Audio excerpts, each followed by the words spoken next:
கோவலன் நாடகம் நடந்தது. எங்க மதுரையில நடந்தது. அதுல ஒரு முக்கியமான கட்டம், கண்ணகி கிட்ட சிலம்ப வாங்கிக்கிட்டு அதை விற்கிறதுக்காக மதுரை நகருக்கு புறப்படுறான் கோவலன். அந்த சமயத்துல கண்ணகி பாடுற மாதிரி ஒரு நாடக பாடல் நாடக ஆசிரியர் எழுதினது. அது என்ன பாட்டுன்னா, மா பாவியோர் கூடி வாழும் மதுரைக்கு மன்னா போகாதீர் என்று அப்படின்னு ஆரம்பிக்கும் அந்த பாட்டு. இதுதான் அந்த பாட்டு. இத கண்ணகி மேடையில பாடின உடனே கூட்டத்துல சலசலப்பு. நம்ம ஊர்லயே நமக்கு முன்னாடியே நின்னுகிட்டு மா பாவியோர் கூடி வாழும் மதுரை அப்படின்னு சொல்றாங்களே, என்ன தைரியம் அப்படின்னு எல்லாம் குழப்பம் பண்ண ஆரம்பிச்சுட்டாங்க. மக்கள் சத்தம் போட ஆரம்பிச்சுட்டாங்க. எதிர்ப்பு குரல் அது பாட்டுக்கு வர வர அதிகமா போட்டுது. கொண்டுகிட்டு வா அந்த நாடக ஆசிரியரை, எழுதுனது யார் அப்படின்னு ஒரே சத்தம், கூச்சல். வேற வழி இல்லை, மெதுவா மேடைக்கு வந்தார் அந்த நாடக ஆசிரியர். 4 பக்கத்துல இருந்தும் கேள்வி கணைகள். மக்களை பார்த்து கொஞ்சம் அமைதியா இருங்கோ அப்படின்னு சொல்லிவிட்டு தன்னுடைய விளக்கத்தை சொல்ல ஆரம்பிச்சார் அந்த நாடக ஆசிரியர். மா அப்படின்னு சொன்னா திருமகளாகிய லட்சுமி அப்படின்னு அர்த்தம். பா அப்படின்னா கலைமகளாகிய சரஸ்வதி. வி அப்படின்னா மலைமகளாகிய பார்வதி. மா பாவியோர் அப்படின்னா திருமகளும் கலைமகளும் மலைமகளும், இவங்க மூவரும் அப்படின்னு அர்த்தம். இந்த 3 பேரும் வாழ்கின்ற மதுரை புனிதம் நிறைந்தது, சகல செல்வங்களும் நிறைஞ்சது. அப்படிப்பட்ட ஊர்ல நான் அணிந்து கொள்ளும் இந்த சாதாரண சிலம்பை யார் வாங்கிக்குவாங்க அப்படிங்கிற எண்ணத்தோட தான் கண்ணகி அப்படி சொல்றா. அதை நினைச்சுதான் நான் எழுதினேன். ஆகவே மதுரையை ரொம்ப சிரமப்படுத்தணும், ரொம்ப மோசமா எழுதணும் அப்படிங்கிற எண்ணம்லாம் எனக்கு கிடையாது. பெருமைப்படுத்தணும்னு நினைச்சுதான் அப்படி எழுதினேன் அப்படின்னு விளக்கம் கொடுத்தாராம். இந்த விளக்கத்தை கேட்டதும் எல்லாரும் ரொம்ப சமாதானம் ஆயிட்டாங்களாம். இப்படி விளக்கம் கொடுத்த அந்த நாடக ஆசிரியர் யார் தெரியுமா? அவர் தான் தமிழ் நாடக உலகின் முதல் ஆசான் சங்கரதாஸ் சுவாமிகள். அவருக்கு நகைச்சுவை உணர்வும் அதிகம். 1920ஆம் ஆண்டு திருநெல்வேலியில அவர் தங்கி இருக்கிறார் நாடகம் நடத்துறதுக்காக. அவர் தங்கியிருந்த வீட்டுல கொசு மூட்டை பூச்சி அதிகமா இருந்திருக்கு. அவரால் தூங்கவே முடியல. அவர் அனுபவிச்ச தொல்லைகள் ஒரு பாட்டா உருவாச்சு. வேடிக்கையா ஒரு பாட்டு எழுதினாராம். மூட்டையும் கொசுவும் ஒரு வீட்டிலே மீட்டிங் போட்டால் முன்னே நிற்க யாரால் முடியும், கொசு மோகன ராகம் போல சத்தம் போட்டு முன்னே நின்று செய்திடும் யுத்தம். இத மறுநாள் நாடகத்துல கோமாளி வேஷம் போட்ட ஒரு சிறுவனை விட்டு பாட வச்சிருக்காரு. எல்லாரும் சிரிச்சு ரசிச்சாங்களாம். சங்கரதாஸ் சுவாமிகள் கல்யாணமே பண்ணிக்கல, துறவி மாதிரியே வாழ்ந்திருக்கார். தமிழ் நாடக கலைக்கு தன்னையே அர்ப்பணம் பண்ணிட்டவர் அவர். 1922 நவம்பர் மாசத்துல ஒரு நாள் புதுச்சேரியில அவர் வாழ்க்கை முடிஞ்சது. அப்ப அவருக்கு வயசு 55. சங்கரதாஸ் சுவாமிகள் நாடக ஆசிரியர் மட்டும் இல்ல, மேடை நாடக இயக்குனர், தயாரிப்பாளர். அவரே ஒரு சிறந்த நடிகர். ஒரு தடவை சாவித்திரி நாடகத்துல இவர் யமதர்மனா வேஷம் போட்டு நடிச்சிருக்கிறார். நாடகம் பார்த்துக்கிட்டு இருந்த கருவுற்ற ஒரு பெண்மணிக்கு பயத்தினால அங்கேயே குழந்தை பிறந்துட்டுதான். அந்த நிகழ்ச்சிக்கு அப்புறம் இவர் இந்த வேஷம் போடுறப்பெல்லாம் ஜனங்களுக்கு முன்கூட்டியே எச்சரிக்கை கொடுக்க ஆரம்பிச்சிருவாராம். அதாவது அப்படி யாராவது பயப்படுறவங்க இருந்தா கொஞ்சம் கண்ணை மூடிங்க அல்லது எழுந்திரிச்சு போடுங்கன்னு. நடிப்புன்னா அப்படி இல்ல இருக்கணும். இந்த காலத்துல நடிகர் ஒருத்தர் சொன்னார், சார் நான் இந்த நாடகத்துல நடிக்கிறப்போ முகத்துல நவரசங்களையும் காட்டி நடிச்சேன், உணர்ச்சிகளை எல்லாம் நல்லா காட்டி நடிச்சேன். அப்படி இருந்து ஜனங்கள் கல்லை எடுத்து மேடையில வீசிவிட்டாங்க சார் அப்படின்னாரு. நாடகத்துல உங்களுக்கு என்ன வேஷம் அப்படின்னு கேட்டாங்க. அது செத்து கிடக்கிற பணமா நடிச்சேன் சார் அப்படின்னாரு. என்னுடைய நண்பர் ஒருத்தர், அவருக்கு ஜாதகத்துல நம்பிக்கை உண்டு. அவரே ஜோசியம் எல்லாம் பார்ப்பார். என்ன சார் இந்த காலத்துல இதையெல்லாம் நம்பிக்கிட்டு இருக்கீங்களேன்னு கேட்டா, உங்களுக்கு ஒன்றும் தெரியாது சார், இந்த உலகத்துல ஒவ்வொருத்தரும் அவங்கவுங்க செய்யற நல்லது கெட்டதுக்கு தகுந்த பலனை அனுபவிச்சே தீரணும் பார். அது மட்டும் இல்ல, ஒருத்தன் செத்துட்டா கூட அவன் செஞ்ச பாவ புண்ணியங்கள் கூடவே போயிட்டு இருக்கோம் பார். அது எப்படி கூட போவோம் அப்படின்னு குதர்க்கமா கேட்டா, அதுக்கு அவர் ஒரு கதை சொன்னார். ரொம்ப சுவாரஸ்யமா இருந்தது. ஒரு ஊர்ல ஒருத்தர் இருந்தாராம். அவர் ஜோசியம் பாக்குறதுல ரொம்ப கெட்டிக்காரரு. ஒருத்தருடைய தலைமுடியை மட்டும் அவர்கிட்ட காட்டினா போதும், அதை மட்டும் பார்த்துட்டு அவருடைய ஜாதகத்தையே சொல்லிவிடுவாராம். அப்பேற்பட்ட திறமை. அந்த ஆள் ஒரு சமயம் கன்னியாகுமரி கடற்கரைக்கு போயிருந்திருக்கிறார்.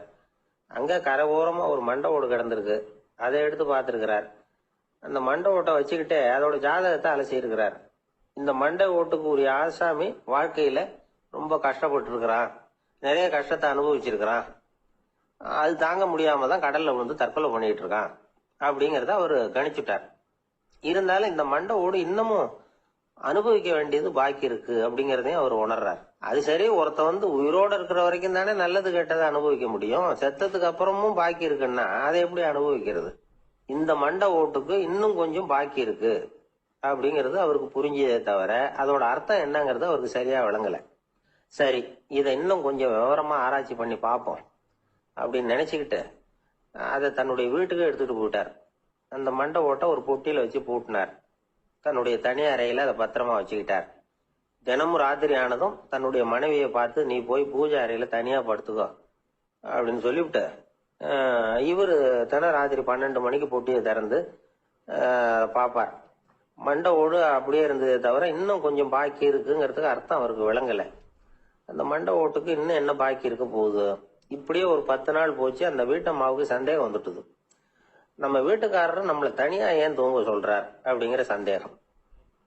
உடனே பக்கத்து வீட்டு அம்மா கிட்ட விஷயத்த சொல்லியிருக்கிறாங்க.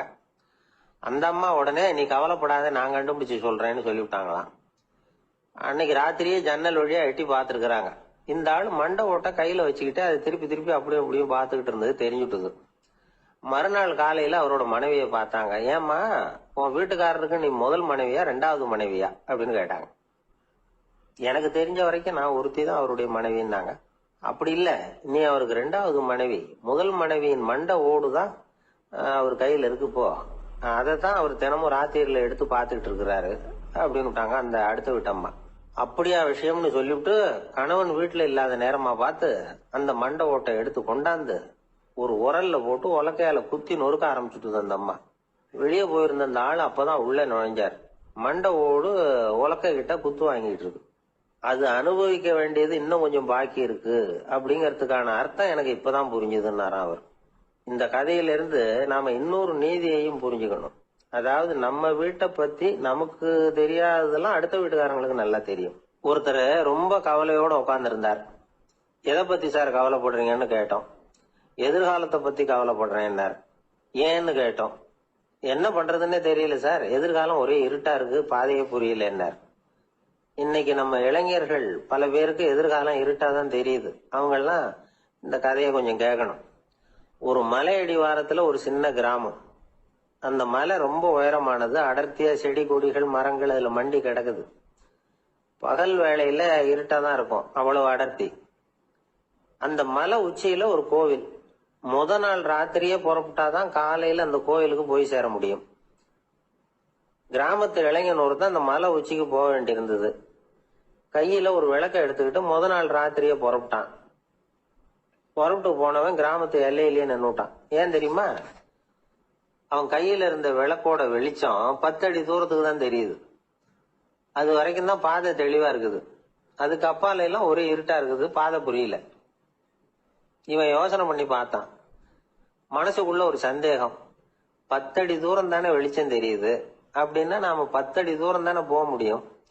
அதுக்கும் அந்தாண்ட ஒரே இருட்டா இருக்குதே, அதுல எப்படி நாம நடந்து போறது? நாம ரொம்ப தூரம் நடந்து போய் ஆகணுமே. அப்படிப்பட்ட நினைப்புலாம் அவனுக்கு வந்துட்டுது. இதுதான் அவன் மனசுல ஏற்பட்ட தயக்கம். இப்படி யோசிச்சுக்கிட்டே அந்த இளம் ஆசாமி புறப்பட்ட இடத்துலயே நின்றுட்டு இருக்கிறான். அந்த சமயத்துல ஒரு வயசான பெரியவர் அந்த பக்கமா வந்தார். அவரு கையில இதை விட சின்னதா ஒரு விளக்கு வச்சிருந்தார். அது எப்படின்னா அது ஒரு 5 அடி தூரத்துக்கு தான் வெளிச்சம் காட்டுது. அவ்வளவு சின்ன விளக்கு. அவரும் மலை உச்சிக்கு போறதுக்காக தான் வந்துகிட்டு இருக்கிறார். அவரை பார்த்து இவன் கேட்டான், என்ன பெரியவரே, இவ்வளவு சின்ன விளக்க வச்சுக்கிட்டு அவ்வளவு தூரத்துக்கு எப்படி மலையேற போறீங்க அப்படின்னு கேட்டான். நீ ஏன் இப்படி தயங்கிட்டே நிக்கிறேன்னு கேட்டார் பெரியவர். என்கிட்ட இருக்கிற விளக்கு 10 அடி தூரத்துக்கு தான் பாதையை காட்டுதுன்னா. இப்ப பெரியவர் சொன்னார், தம்பி, உன் கையில இருக்கிற விளக்கு கொடுக்கற வெளிச்சத்தை வச்சு நீ முதல்ல 10 அடி தூரம் முன்னாடி போ. 10வது அடியில போய் நின்றுட்டு பாரு. மறுபடியும் ஒரு 10 அடி தூரத்துக்கு பாதை தெரியும். இப்படி உன் கையில இருக்கிற விளக்கு தொடர்ந்து வெளிச்சம் காட்டிக்கிட்டே இருக்கும். நீ முன்னேற முன்னேற அந்த வெளிச்சமும் முன்னேறும். அதனால எத்தனை கிலோமீட்டர் தூரம் வேணும்னாலும் நீ இந்த 10 அடி தூரம் வெளிச்சத்தை வச்சுக்கிட்டே நீ போயிடலாம், புறப்படு அப்படின்னார். இப்பதான் அந்த பெரியவர் சொன்னது இளைஞனுக்கு பளிச்சுன்னு புரிஞ்சுதான். உடனே உற்சாகமா புறப்பட்டான், உச்சிக்கு போய் சேர்ந்தான். இந்த கதையில இருந்து நாம புரிஞ்சுக்க வேண்டியது என்ன தெரியுமா? நீண்ட கால திட்டம் ஒண்ணு போடும் பொழுது நமக்கு முன்னாடி இருக்கிறத மறந்துட்டு மனசை போட்டு குழப்பிக்க கூடாது. உங்க கையில என்ன இருக்கோ அதுலயே உங்க எதிர்காலம் மறைஞ்சிருக்குது. கண் முன்னாடி தெரியறத வச்சு ஆரம்பிங்க, போக போக வழி தானா புலப்படும் அப்படிங்கிறார் ஒரு பெரியவர். பெரிய பயணங்களை எல்லாம் இப்படிதான் நடத்த வேண்டியிருக்கும். ஒவ்வொரு அடியா எடுத்து வச்சா ஓடி போய் சேர்ந்து விடலாம். மலைச்சு போய் நின்றுட்டா நின்றுட்டே இருக்க வேண்டியதுதான். நம்ம ஆள்லாம் ரொம்ப மோசமான இருக்கிறாங்க. ஒருத்தன் அப்படித்தான் நீண்ட தூர பிரயாணம் ஒண்ணு புறப்பட்டான்.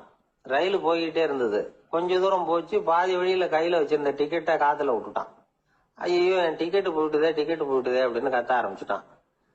பக்கத்துல இருந்த பெரியவர் அவனை பார்த்து பரிதாபப்பட்டு, கவலைப்படாத தம்பி, போனா போகுது, வேற டிக்கெட் வாங்கிக்கலாம் அப்படின்னு ஆறுதல் சொன்னார். அதுக்கு அவன் சொல்றான், சார், நான் அதுக்காக அழல, அந்த டிக்கெட்டு கிடைச்சாதானே நான் எந்த ஊருக்கு போகணுங்கிறது எனக்கு தெரியும் அப்படிங்கிறான். ஒரு ஊர்ல ஒரு ஆள் இருந்தான். அவனுக்கு ஒரே ஒரு மகள். அவளை நல்ல இடத்துல கட்டி கொடுக்கணும்னு ஆசைப்பட்டான். அதுக்காக மாப்பிள்ளை தேடிட்டு இருந்தான். அவன் கொஞ்சம் வசதியான ஆள், அதனால நிறைய பேர் வந்தாங்க. இருந்தாலும் ஒரு நல்ல குணமுள்ள மாப்பிள்ளையா இருக்கணும் அவன் எதிர்பார்த்தான். அப்படி இருக்கணும்னு தொடர்ந்து முயற்சி பண்ணான். கடைசியா ஒரு 3 பேர் கிடைச்சாங்க. அந்த 3 பேர்ல யாரை தேர்ந்தெடுக்கிறது, இதுதான் அவனுக்கு வந்த குழப்பம். இந்த நிலைமையில ஒரு பெரியவரை தேடி போனான். அவர்கிட்ட தன்னுடைய பிரச்சனையை சொன்னான். அவர் கொஞ்சம் யோசனை பண்ணார். அதுக்கப்புறம் 3 பேரையும் கூப்பிட்டார். இத பாருங்கப்பா, உங்க 3 பேருக்கும் 3 மாச கால அவகாசம் தர்றேன். நீங்க இப்ப போகலாம். 3 மாசம் கழிச்சு திரும்பி வரலாம்.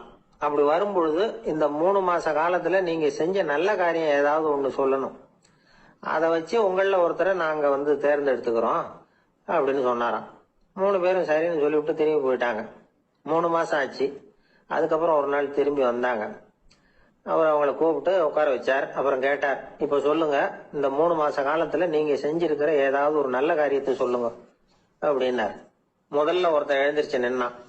ஐயா, எங்க அப்பா இறந்த பிறகு அவரோட கணக்கு வழக்குகளை எடுத்து பார்த்துக்கிட்டு இருந்தேன்.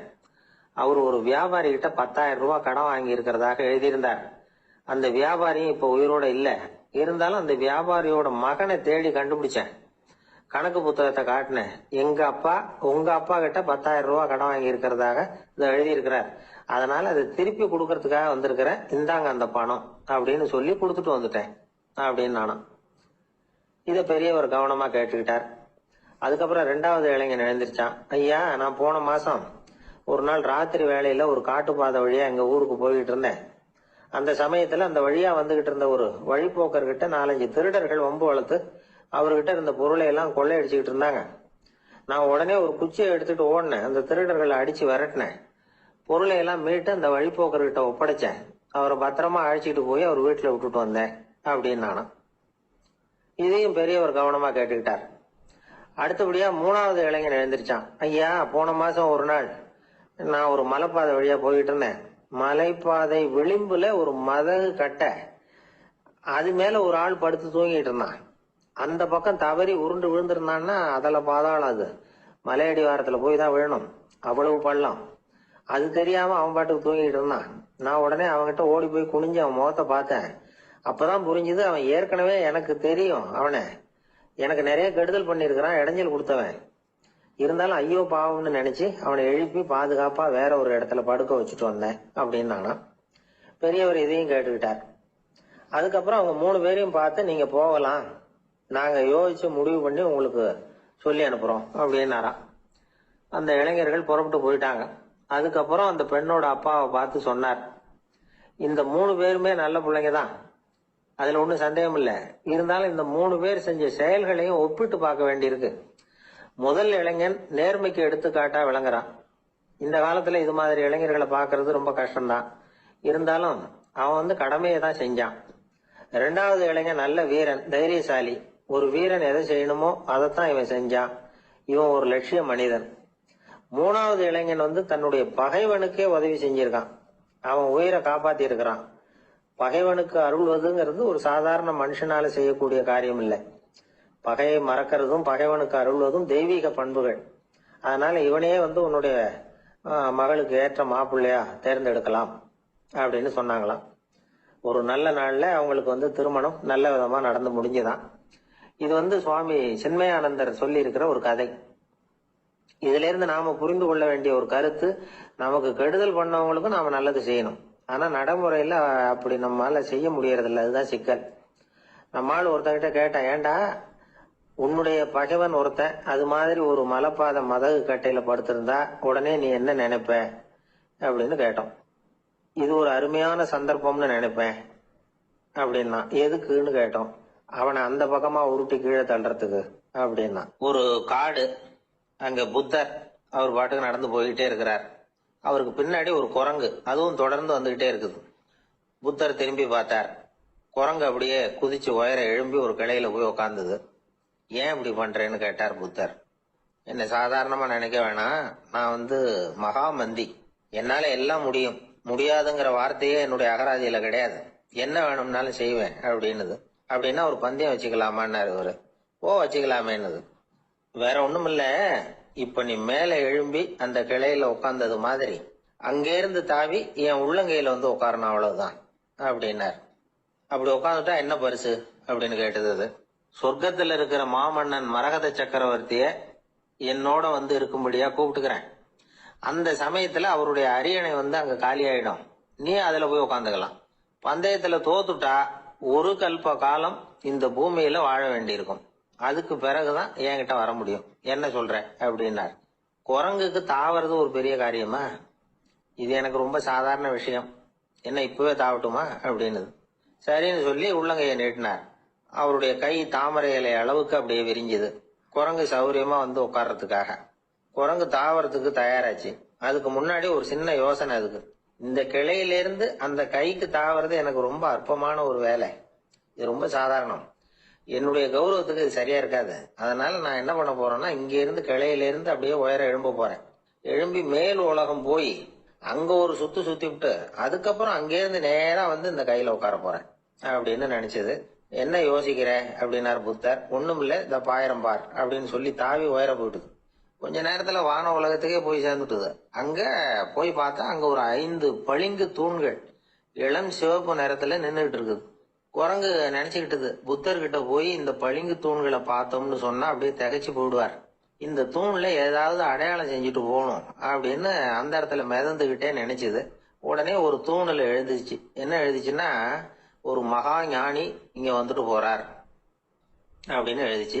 எழுதிவிட்டு அப்படியே கீழே தாவி புத்தரோட உள்ளங்கையில உட்கார்ந்தது. எப்படி பாத்தீங்களா என்னுடைய வேலை? வான உலகத்துக்கே போய் அங்க இருக்கிற 5 பளிங்கு தூண்களை பார்த்துட்டு அதுல நான் வந்த விவரத்தை எழுதி வச்சுட்டு அதுக்கப்புறம் இங்க வந்திருக்கிறேன் அப்படின்னுது ரொம்ப பெருமையா. அப்படியா அப்படின்னார் புத்தர். ஆமா, சந்தேகமா இருந்தா வாங்க, அழைச்சிட்டு போய் காட்டுறேன் அப்படின்னது அந்த குரங்கு. அதுக்கு தேவையில்லை, அப்படியே கொஞ்சம் கீழே குனிஞ்சு பார் தெரியும் அப்படின்னார் புத்தர். அங்க பார்த்தா புத்தரோட உள்ளங்கை தெரிஞ்சது. நல்லா உத்து பார்த்தது. அவரோட ஒரு விரல்ல அது எழுதிய வாசகம் தெரிஞ்சது. குரங்கு யோசனை பண்ணிச்சு, அப்படின்னா வானத்துல நான் பார்த்தது புத்தரோட விரல்களா அப்படின்னு யோசிச்சுது. இதை புரிஞ்சுக்கிட்ட உடனே அந்த குரங்கோட கர்வம் அழிஞ்சு போச்சான். நம்ம மனசுதான் இந்த குரங்கு. மனம்ங்கிறதும் ஆணவம்ங்கிறதும் ஒரு நாணயத்தின் 2 பக்கங்கள். மனம் உள்ளவரை ஆணவமும் இருக்கும். மனம் அழிஞ்சாதான் ஆணவம் அழியும். மனம் அழிய வேண்டும் அப்படின்னு பெரியவங்க சொல்றது இந்த அர்த்தத்துலதான். நம்ம ஆளுங்க சவால் விடுறதெல்லாம் வேற மாதிரி. ஒருத்தன் ஒரு வாய்க்காலை தாண்டுறேன்னு பந்தயம் கட்டி தாண்ட முடியாம வாய்க்காலில் விழுந்து காலை உடைச்சிக்கிட்டு கட்டு போட்டுக்கிட்டு வந்தான். ஏன்டா அப்படின்னு கேட்டாங்க. நான் பந்தயம் கட்டின நேரம் சரியில்லை அப்படின்னா. எப்படிறான்னு கேட்டிருக்காங்க. வாய்க்காலில் தண்ணி இருக்கிற நேரமா பார்த்து பந்தயம் கட்டியிருக்கணும் அப்படின்னானா. ஒரு அம்மா, அவங்களுக்கு 35 வயசு இருக்கும். குடும்பத்துல எந்த கஷ்டமும் இல்லை. இருந்தாலும் காரணம் இல்லாம பிள்ளைங்க பேர்ல கோவப்படுறது, எரிஞ்சு விடுறது அவங்க வழக்கம். பிள்ளைங்க அழும். உடனே அவங்க மனசும் சங்கடப்படும். இன்னொரு அம்மா, நல்ல வேலையில இருக்கிறவங்க, வாரத்துக்கு ஒரு தடவையாவது தலைவலி வந்துடும். இவங்களுக்கெல்லாம் உடம்புல எந்த கோளாறும் இல்லை, மனசு மட்டும் சரியா இருக்காது. தூக்க மாத்திரை கையில வச்சிருப்பாங்க. 30-35 வயசுடைய பெண்களுக்கு சர்வசாதாரணமா காணப்படுகிற மனக்கோளாறு இது.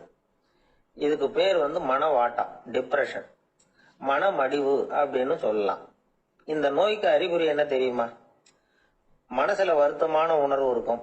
அடிக்கடி அழலாம் போல தோணும். முன்னால எல்லாம் எந்தெந்த செயல்ல ஆர்வம் இருந்ததோ அதெல்லாம் குறைஞ்சிரும், அல்லது சுத்தமாவே ஆர்வம் இல்லாம போயிடும்.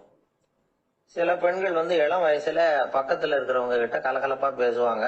வீட்டை அலங்கரிக்கிறதுல ஆர்வம் இருக்கும். இப்போ அதுல எல்லாம் ஆர்வம் இல்லாம போயிடும்.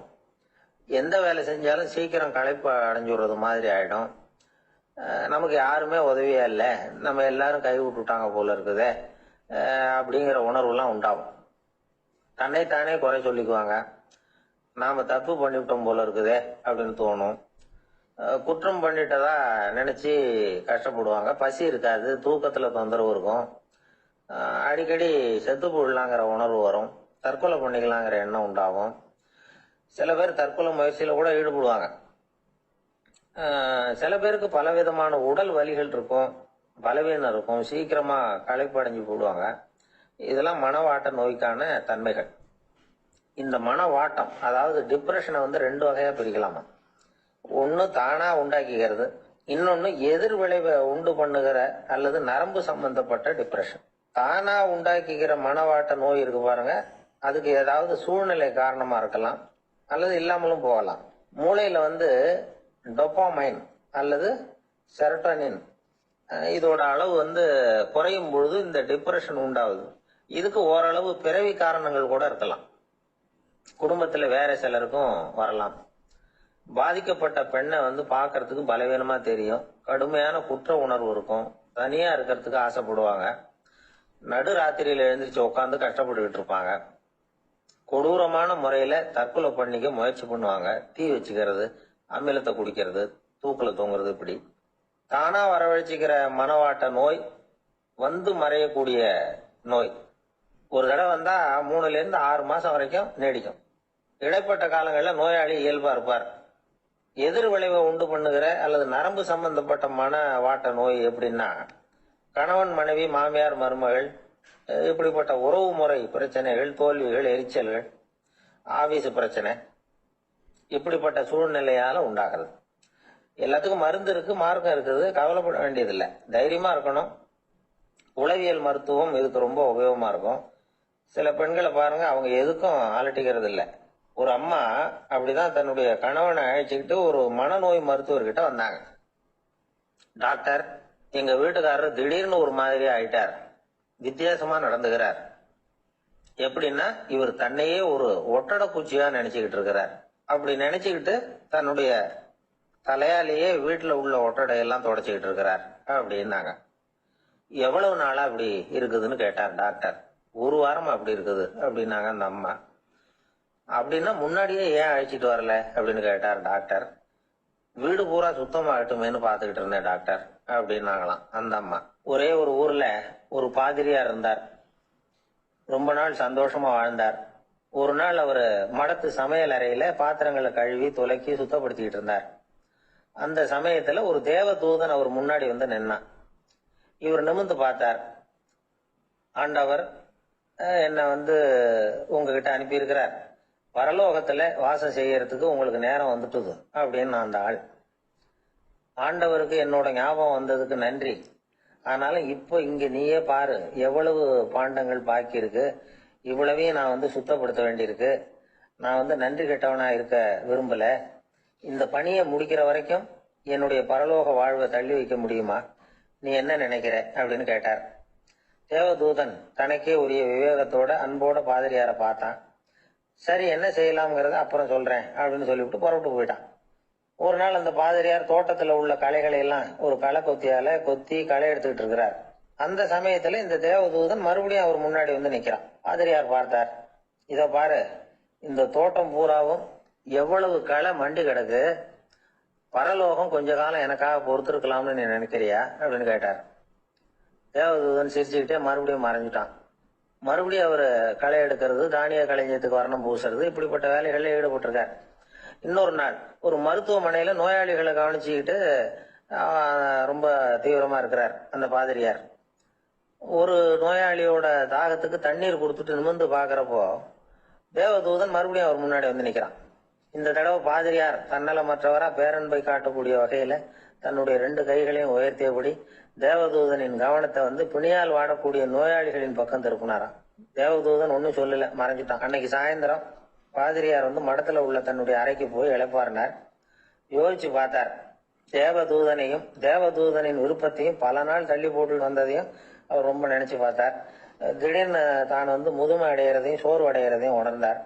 ஆண்டவரை நினைச்சார். ஆண்டவரே, உம்முடைய தூதனை மறுபடியும் என்கிட்ட அனுப்புனா நான் சந்திக்கிறதுக்கு ஆவலா இருக்கேன் அப்படின்னு சொல்றப்பவே தேவதூதன் பக்கத்துல வந்து நின்னான்.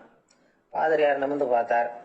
நீ இப்பவே என்ன அழைச்சிட்டு போக விரும்பினா நான் பரலோகத்துக்கு வர்றதுக்கு தயாரா இருக்கேன்னார். தேவதூதன் அந்த பாதிரியார அன்போடவும் விவேகத்தோடவும் பார்த்து, நீங்க வந்து என் கூட பரலோகத்துக்கு வர்ற தயாரா இருக்கிறதா சொல்றீங்க, ஆனா நீங்க இதுவரைக்கும் வேற எங்க இருந்ததா நினைக்கிறீங்க அப்படின்னாலும். அப்படின்னா இதுவரைக்கும் இருந்த இடம் தான் பரலோகம், அப்படிங்கிறத உணர்த்தி இருக்கிறான். பரலோகம்னா என்னன்னு புரிஞ்சுக்கிறதுக்கு இந்த சம்பவம் நமக்கு உதவியா இருக்குது. தொண்டு செய்யறதை விட பெரிய செயல் வேற எதுவும் இருக்க முடியாது. அது நம்ம மனசுக்கு கொடுக்கற சுகத்தை வேற எதுவும் கொடுக்க முடியாது. நாம தொண்டு செய்யற இடம் தான் அந்த புண்ணிய இடம். ஆனா இந்த காலத்துல எல்லாம் நாம தொண்டு செய்யணும்னு நினைச்சு ஏதாவது ஆரம்பிச்சா கூட அதை ஒரு மாதிரியா சுத்தி நின்று வேடிக்கை பார்க்க ஆரம்பிச்சிடுறாங்க. ஒரு பெரியவர் அப்படித்தான் ஒரு தொண்டு செஞ்சுக்கிட்டு இருந்தார். ஒரு கோவில் கட்டிக்கிட்டு இருந்தாங்க. அதுல ஒரு இடத்துல ஒரு பலகையை வச்சு ஆணி அடிக்கிற வேலையை செஞ்சுக்கிட்டு இருந்தார் அந்த பெரியவர். ஒரு சின்ன பையன் அதை ரொம்ப ஊக்கமா அக்கறையா கவனிச்சுக்கிட்டு இருந்தான். பெரியவர் இதை கவனிச்சார். என்னப்பா பாக்குற, உனக்கும் இது மாதிரி தொண்டு செய்யணும்னு ஆசையா இருக்கா அப்படின்னு கேட்டார். அதுக்கு அந்த பையன் சொல்றான், அப்படி இல்லைங்க, நீங்க ஆணி அடிக்கிறப்போ கையில சுத்தியால அடிச்சுக்கிட்டா எப்படி துடிப்பீங்க, எப்படி கத்துவீங்கன்னு தெரிஞ்சுக்கிறதுக்காக அதை பார்க்கணும்னு ஆசை, அதுக்காக தான் காத்துக்கிட்டு இருக்கேன்.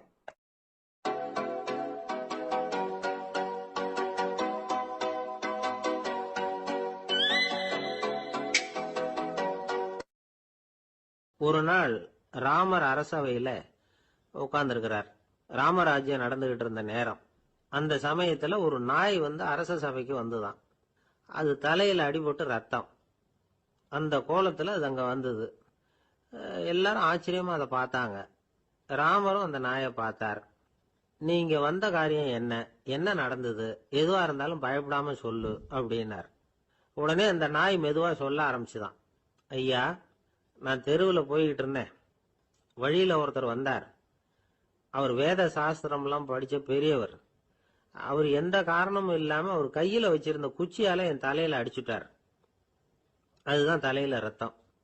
இதை நீங்க விசாரிச்சு தகுந்த தீர்ப்பு வழங்கணும் அப்படின்னு தான் அந்த நாய். ராமர் பார்த்தார். உடனே தன்னுடைய காவலர்களை அனுப்புனார். அந்த ஆளை எங்க இருந்தாலும் போய் கொண்டுகிட்டு வாங்க அப்படின்னு விட்டார். காவலர்கள் போனாங்க. அந்த ஆளை பிடிச்சி கொண்டு வந்துட்டாங்க. அரண்மனைக்கு வா அப்படின்னு சொல்லி கூப்பிட்டுட்டு வந்துட்டாங்க. என்ன நடந்ததுன்னு விசாரிச்சார் ராமர். அதுக்கு அந்த ஆள் சொன்னார், நான் வீதி வழியா வந்துகிட்டு இருந்தேன். குறுக்க இந்த நாய் வந்தது. நான் அவசரமா போய்கிட்டு இருந்தேன். இது எனக்கு வழி விடாம குறுக்க பூந்து இடைஞ்சல் பண்ணிச்சு. எனக்கு கோபம் வந்துட்டுது. அதனால அடிச்சுட்டேன். வேத சாஸ்திரம் படிச்ச நான் என் வசம் இழந்து கோபப்பட்டது பெரிய தப்பு தான். அதை நான் ஒத்துக்கிறேன். குற்றத்தை ஒப்புக்கொள்றேன். எனக்கு என்ன தண்டனை கொடுக்கணுமோ அதை கொடுங்க, ஏத்துக்கிறேன் அப்படின்னு விட்டார். சரி, இப்ப அந்த ஆளுக்கு தண்டனை கொடுக்கணும். என்ன தண்டனை கொடுக்கறது யோசனை பண்ணார் ராமர். அதையும் அந்த நாய்கிட்டயே கேட்டார். நீயே சொல்லு, என்ன தண்டனை கொடுக்கலாம் இவருக்கு அப்படின்னார். இதுக்கு அந்த நாய் என்ன சொல்லிச்சு தெரியுமா? இவரை ஏதாவது ஒரு கோயிலுக்கு தர்மகர்த்தாவா நியமனம் பண்ணிவிடுங்க, அதுதான் இவருக்கு சரியான தண்டனை அப்படின்னுது. இதை கேட்டது ராமர் முகத்துல புன்னகை. ஆனா அங்க இருந்த மற்றவங்களுக்கு எல்லாம் ஆச்சரியம். அது எப்படி, தப்பு செஞ்சவங்களுக்கு தண்டனை கொடுக்கறது தானே நியாயம், அதை விட்டுட்டு தர்மகர்த்தா பதவியை கொடுக்க சொல்லுது இந்த நாய் அப்படிங்கிற ஆச்சரியம். இந்த சந்தேகத்தை அந்த நாய்கிட்டயே கேட்டாங்க அங்க இருந்தவங்க. இதுக்கு அந்த நாய் பதில் சொல்லிச்சான். நான் போன பிறவியில ஒரு கோயிலுக்கு தர்மகர்த்தாவா இருந்தேன். எவ்வளவோ கவனமா எச்சரிக்கையா தான் என்னுடைய கடமைகளை எல்லாம் செஞ்சுக்கிட்டு வந்தேன். அப்படி இருந்தாலும் சில சமயங்கள்ல என்னையும் மீறி கோயில் செல்வத்தை நான் அனுபவிக்கிறதுக்கு காரணம் ஆயிட்டேன். ஒரு கோவிலுக்கு தர்மகர்த்தாவா இருக்கிறவங்க எப்படியும் இந்த பாவத்திலிருந்து தப்பிக்கிறது கஷ்டம். அதனாலதான் நான் இந்த பிறவியில நாயா பிறந்து இப்படி கஷ்டப்படுறேன். இதே நிலைமை இந்த ஆளுக்கும் ஏற்படணும் அப்படிங்கிறதுக்காக தான் அவரையும் ஒரு கோயிலுக்கு தர்மகர்த்தாவா நியமிக்கும்படி கேட்டுக்கிட்டேன் அப்படின்னு தான் இந்த நாய். இதுல இருந்து என்ன தெரியுது? எந்த பதவியில நாம இருந்தாலும் நமக்கு தெரியாம கூட அதை தவறா உபயோகப்படுத்த கூடாதுங்கிறத இதுல இருந்து புரிஞ்சுக்கணும். இல்லைன்னா அடுத்த பிறவியில நாயா பிறந்து எங்கேயாவது போய் வாலாட்டிட்டு நிக்க வேண்டியதுதான். கோவில் வாசல்ல 2 நாய் பேசிக்கிட்டு இருந்துதான். போன ஜென்மத்துல நான் மனுஷனாதான் இருந்தேன். ஒரு கோவில் பூசாரி பேச்ச கேட்டுட்டு அவரோட கூட்டு சேர்ந்துக்கிட்டு ஆண்டவன் போட்டிருந்த நகையெல்லாம் அபகரிச்சு என்கிட்ட கொடுத்தாரு அவரு. நான் எடுத்துட்டு வந்துட்டேன். திருடினது அந்த ஆள் தான், எடுத்துக்கிட்டு வந்ததுதான் நான். இருந்தாலும் நான் மட்டும் நாயா பிறந்துட்டேன். இப்ப மட்டும் அந்த பூசாரி என்கிட்ட மாட்டினா கடிச்சு கொதறி விடுவேன் அப்படின்னு தான். அவசரப்பட்டு அப்படி செஞ்சுடாதே. பதிலுக்கு அவரும் உன்னை திருப்பி கடிச்சாலும் கடிச்சிருவார். ஏன்னா அவரும் இப்போ ஒரு நாயா தான் பிறந்திருக்கிறார் அப்படின்னு தான் இன்னொன்னு. அது எப்படி உனக்கு தெரியும்னு தான் இது. நான் தானே அது அப்படின்னு தான் அந்த நாய். கணவன் மனைவி அன்பா இருக்கணும். ஒருத்தர் ஒருத்தர் நல்லா புரிஞ்சுக்கணும். விட்டு கொடுக்குற மனப்பான்மை வேணும். அதுதான் ஒரு நல்ல குடும்பம். இன்னைக்கு பல குடும்பங்கள்ல அர்த்தமில்லாத சண்டைகள் தான் அதிகம். கிராமப்புறங்கள்ல வேடிக்கையா ஒரு கதை சொல்லுவாங்க. ஒரு ஊர்ல ஒரு ஆள் இருந்தான். வேலை வெட்டி இல்லாம சும்மாவே இருந்தான். அவனுக்கு கல்யாணம் பண்ணி வச்சாங்களாம். மனைவி வந்து சேர்ந்தா. சும்மாவே உட்காந்துருக்கிறியே, ஏதாவது சம்பாதிக்கிற வழியை பாரு அப்படின்ட்டு இருக்கா. அதுக்கு தான் யோசனை பண்ணிட்டு இருக்கிறேன். ஒரு அருமையான ஐடியா அப்படின்னு நானா. என்ன அது சொல்லு அப்படின்னு இருக்கா அவ. ஒரு ஆட்டுக்குட்டி வாங்க போறேன்னு இருக்கான். அதை வாங்கி என்ன பண்ண போறேன்னா, அந்த குட்டி வளரும், பெருசாகும், அதுக்கப்புறம் அது நிறைய குட்டி போடும் அப்படின்னு இருக்கான். சரி, அப்புறம் அப்புறம் என்ன, அதையெல்லாம் சந்தையில கொண்டுட்டு போய் வித்துவிட்டு அந்த காசுக்கு ஒரு எருவு மாடு வாங்கலாம். சரி, அது எதுக்கு? எருவு மாடு நிறைய பால் கொடுக்கும். அதை கொண்டுட்டு போய் பால் பண்ணையில கொடுப்பேன், அல்லது நானே வித்துருவேன். கை நிறைய காசு கிடைக்கும். அதுக்கப்புறம் ஒரு பசுமாடு வாங்குவேன், பாலையும் விற்கலாம், நாமளும் காய் போட்டு சாப்பிடலாம். இப்படிலாம் சொல்லியிருக்கான். அப்போ அந்த பொண்ணு சொல்லிச்சான், அடுத்த தெருவில் இருக்கிற எங்க அம்மா வீட்டுக்கும் கொஞ்சம் பால் கொடுத்து அனுப்பலாம் அப்படின்னு இருக்கா அந்த பொண்ணு. இந்த இடத்துல கணவனுக்கு கோவம் வந்துட்டுது. அது எப்படி உங்க அம்மா வீட்டுக்கு எதுக்கு கொடுக்கணும், அதெல்லாம் முடியாதுன்னு இருக்கான். இந்த இடத்துல சண்டை ஆரம்பமாயிட்டுது. கொஞ்ச நேரத்துல 2 பேரும் சத்தம் போட ஆரம்பிச்சுட்டாங்க. கடுமையான சண்டை நடக்கிறத பக்கத்து வீட்டுக்காரன் காதுல வாங்கினான். அவன் ஓடியாந்தான். அவனுக்கு தெரியும், வாங்காத மாட்டுக்காக இப்படி சண்டை போட்டுட்டு இருக்கிறாங்கிறது அவனுக்கு புரியும். அவன் ஓடி வந்து சொன்னான், ஏண்டா உன்னோட பசுமாட்டை ஒழுங்கா கட்டி போடக்கூடாதான் இருக்கான். என்னடா சொல்றேன்னா இவன், உன் மாடு என் தோட்டத்துல வந்து மேய்ஞ்சுட்டுது, பயிரெல்லாம் நாசமாயிட்டுது, 10,000 ரூபா அளவுக்கு சேதம், அதை வாங்கிட்டு போறதுக்கு தான் வந்தேன், குடுறா 10,000 நானா. இவன் அரண்டு போயிட்டான். அப்புறம் சொன்னான், டேய் நான் இன்னும் மாடே வாங்கலையே, அதுக்குள்ள அது வந்து எப்படிடா உன் தோட்டத்துல மேயும், என்னடா உளறேன்னு இருக்கான். நீ தாண்டா இப்ப உளறிட்டு இருக்க, மாடே வாங்கல, அதுக்குள்ள எப்படிடா வந்து உன்னுடைய மனைவி அவங்க அம்மா வீட்டுக்கு பால் கொடுத்து அனுப்ப முடியும் அப்படின்னு அவன் கேட்டானா. நம்மளுக்கு இப்பதான் புத்தி வந்துதான். அர்த்தமே இல்லாத சண்டை போட்டுட்டு இருக்கிறோம் அப்படிங்கறத அவன் புரிஞ்சுக்கிட்டானான். இது நம்ம முன்னோர்கள் சொல்லி இருக்கிற ஒரு கதை. சண்டையில தான் அர்த்தம் இல்லையே தவிர கதையில் அர்த்தம் உண்டு. அதாவது இல்லாத விஷயங்களுக்காக சண்டை போட்டுக்கிட்டு இல்லறத்தை வீணாக்கிக்கிட்டு இருக்கிற மனிதர்கள் இன்றைக்கு நிறைய பேர் இருக்கிறாங்க. ஒருத்தன் தன்னுடைய மனைவியை பத்தி மாமனார் கிட்ட புகார் சொன்னானா. மாமா, உங்க பொண்ணு அர்த்தமில்லாத சண்டை போடுறா, எதுக்கு எடுத்தாலும் எடுத்தெறிஞ்சு பேசுறா அப்படின்னு இருக்கான். நீ எப்படி மாப்பிள்ளை அதை சமாளிக்கிற அப்படின்னு கேட்டிருக்காரு அவரு.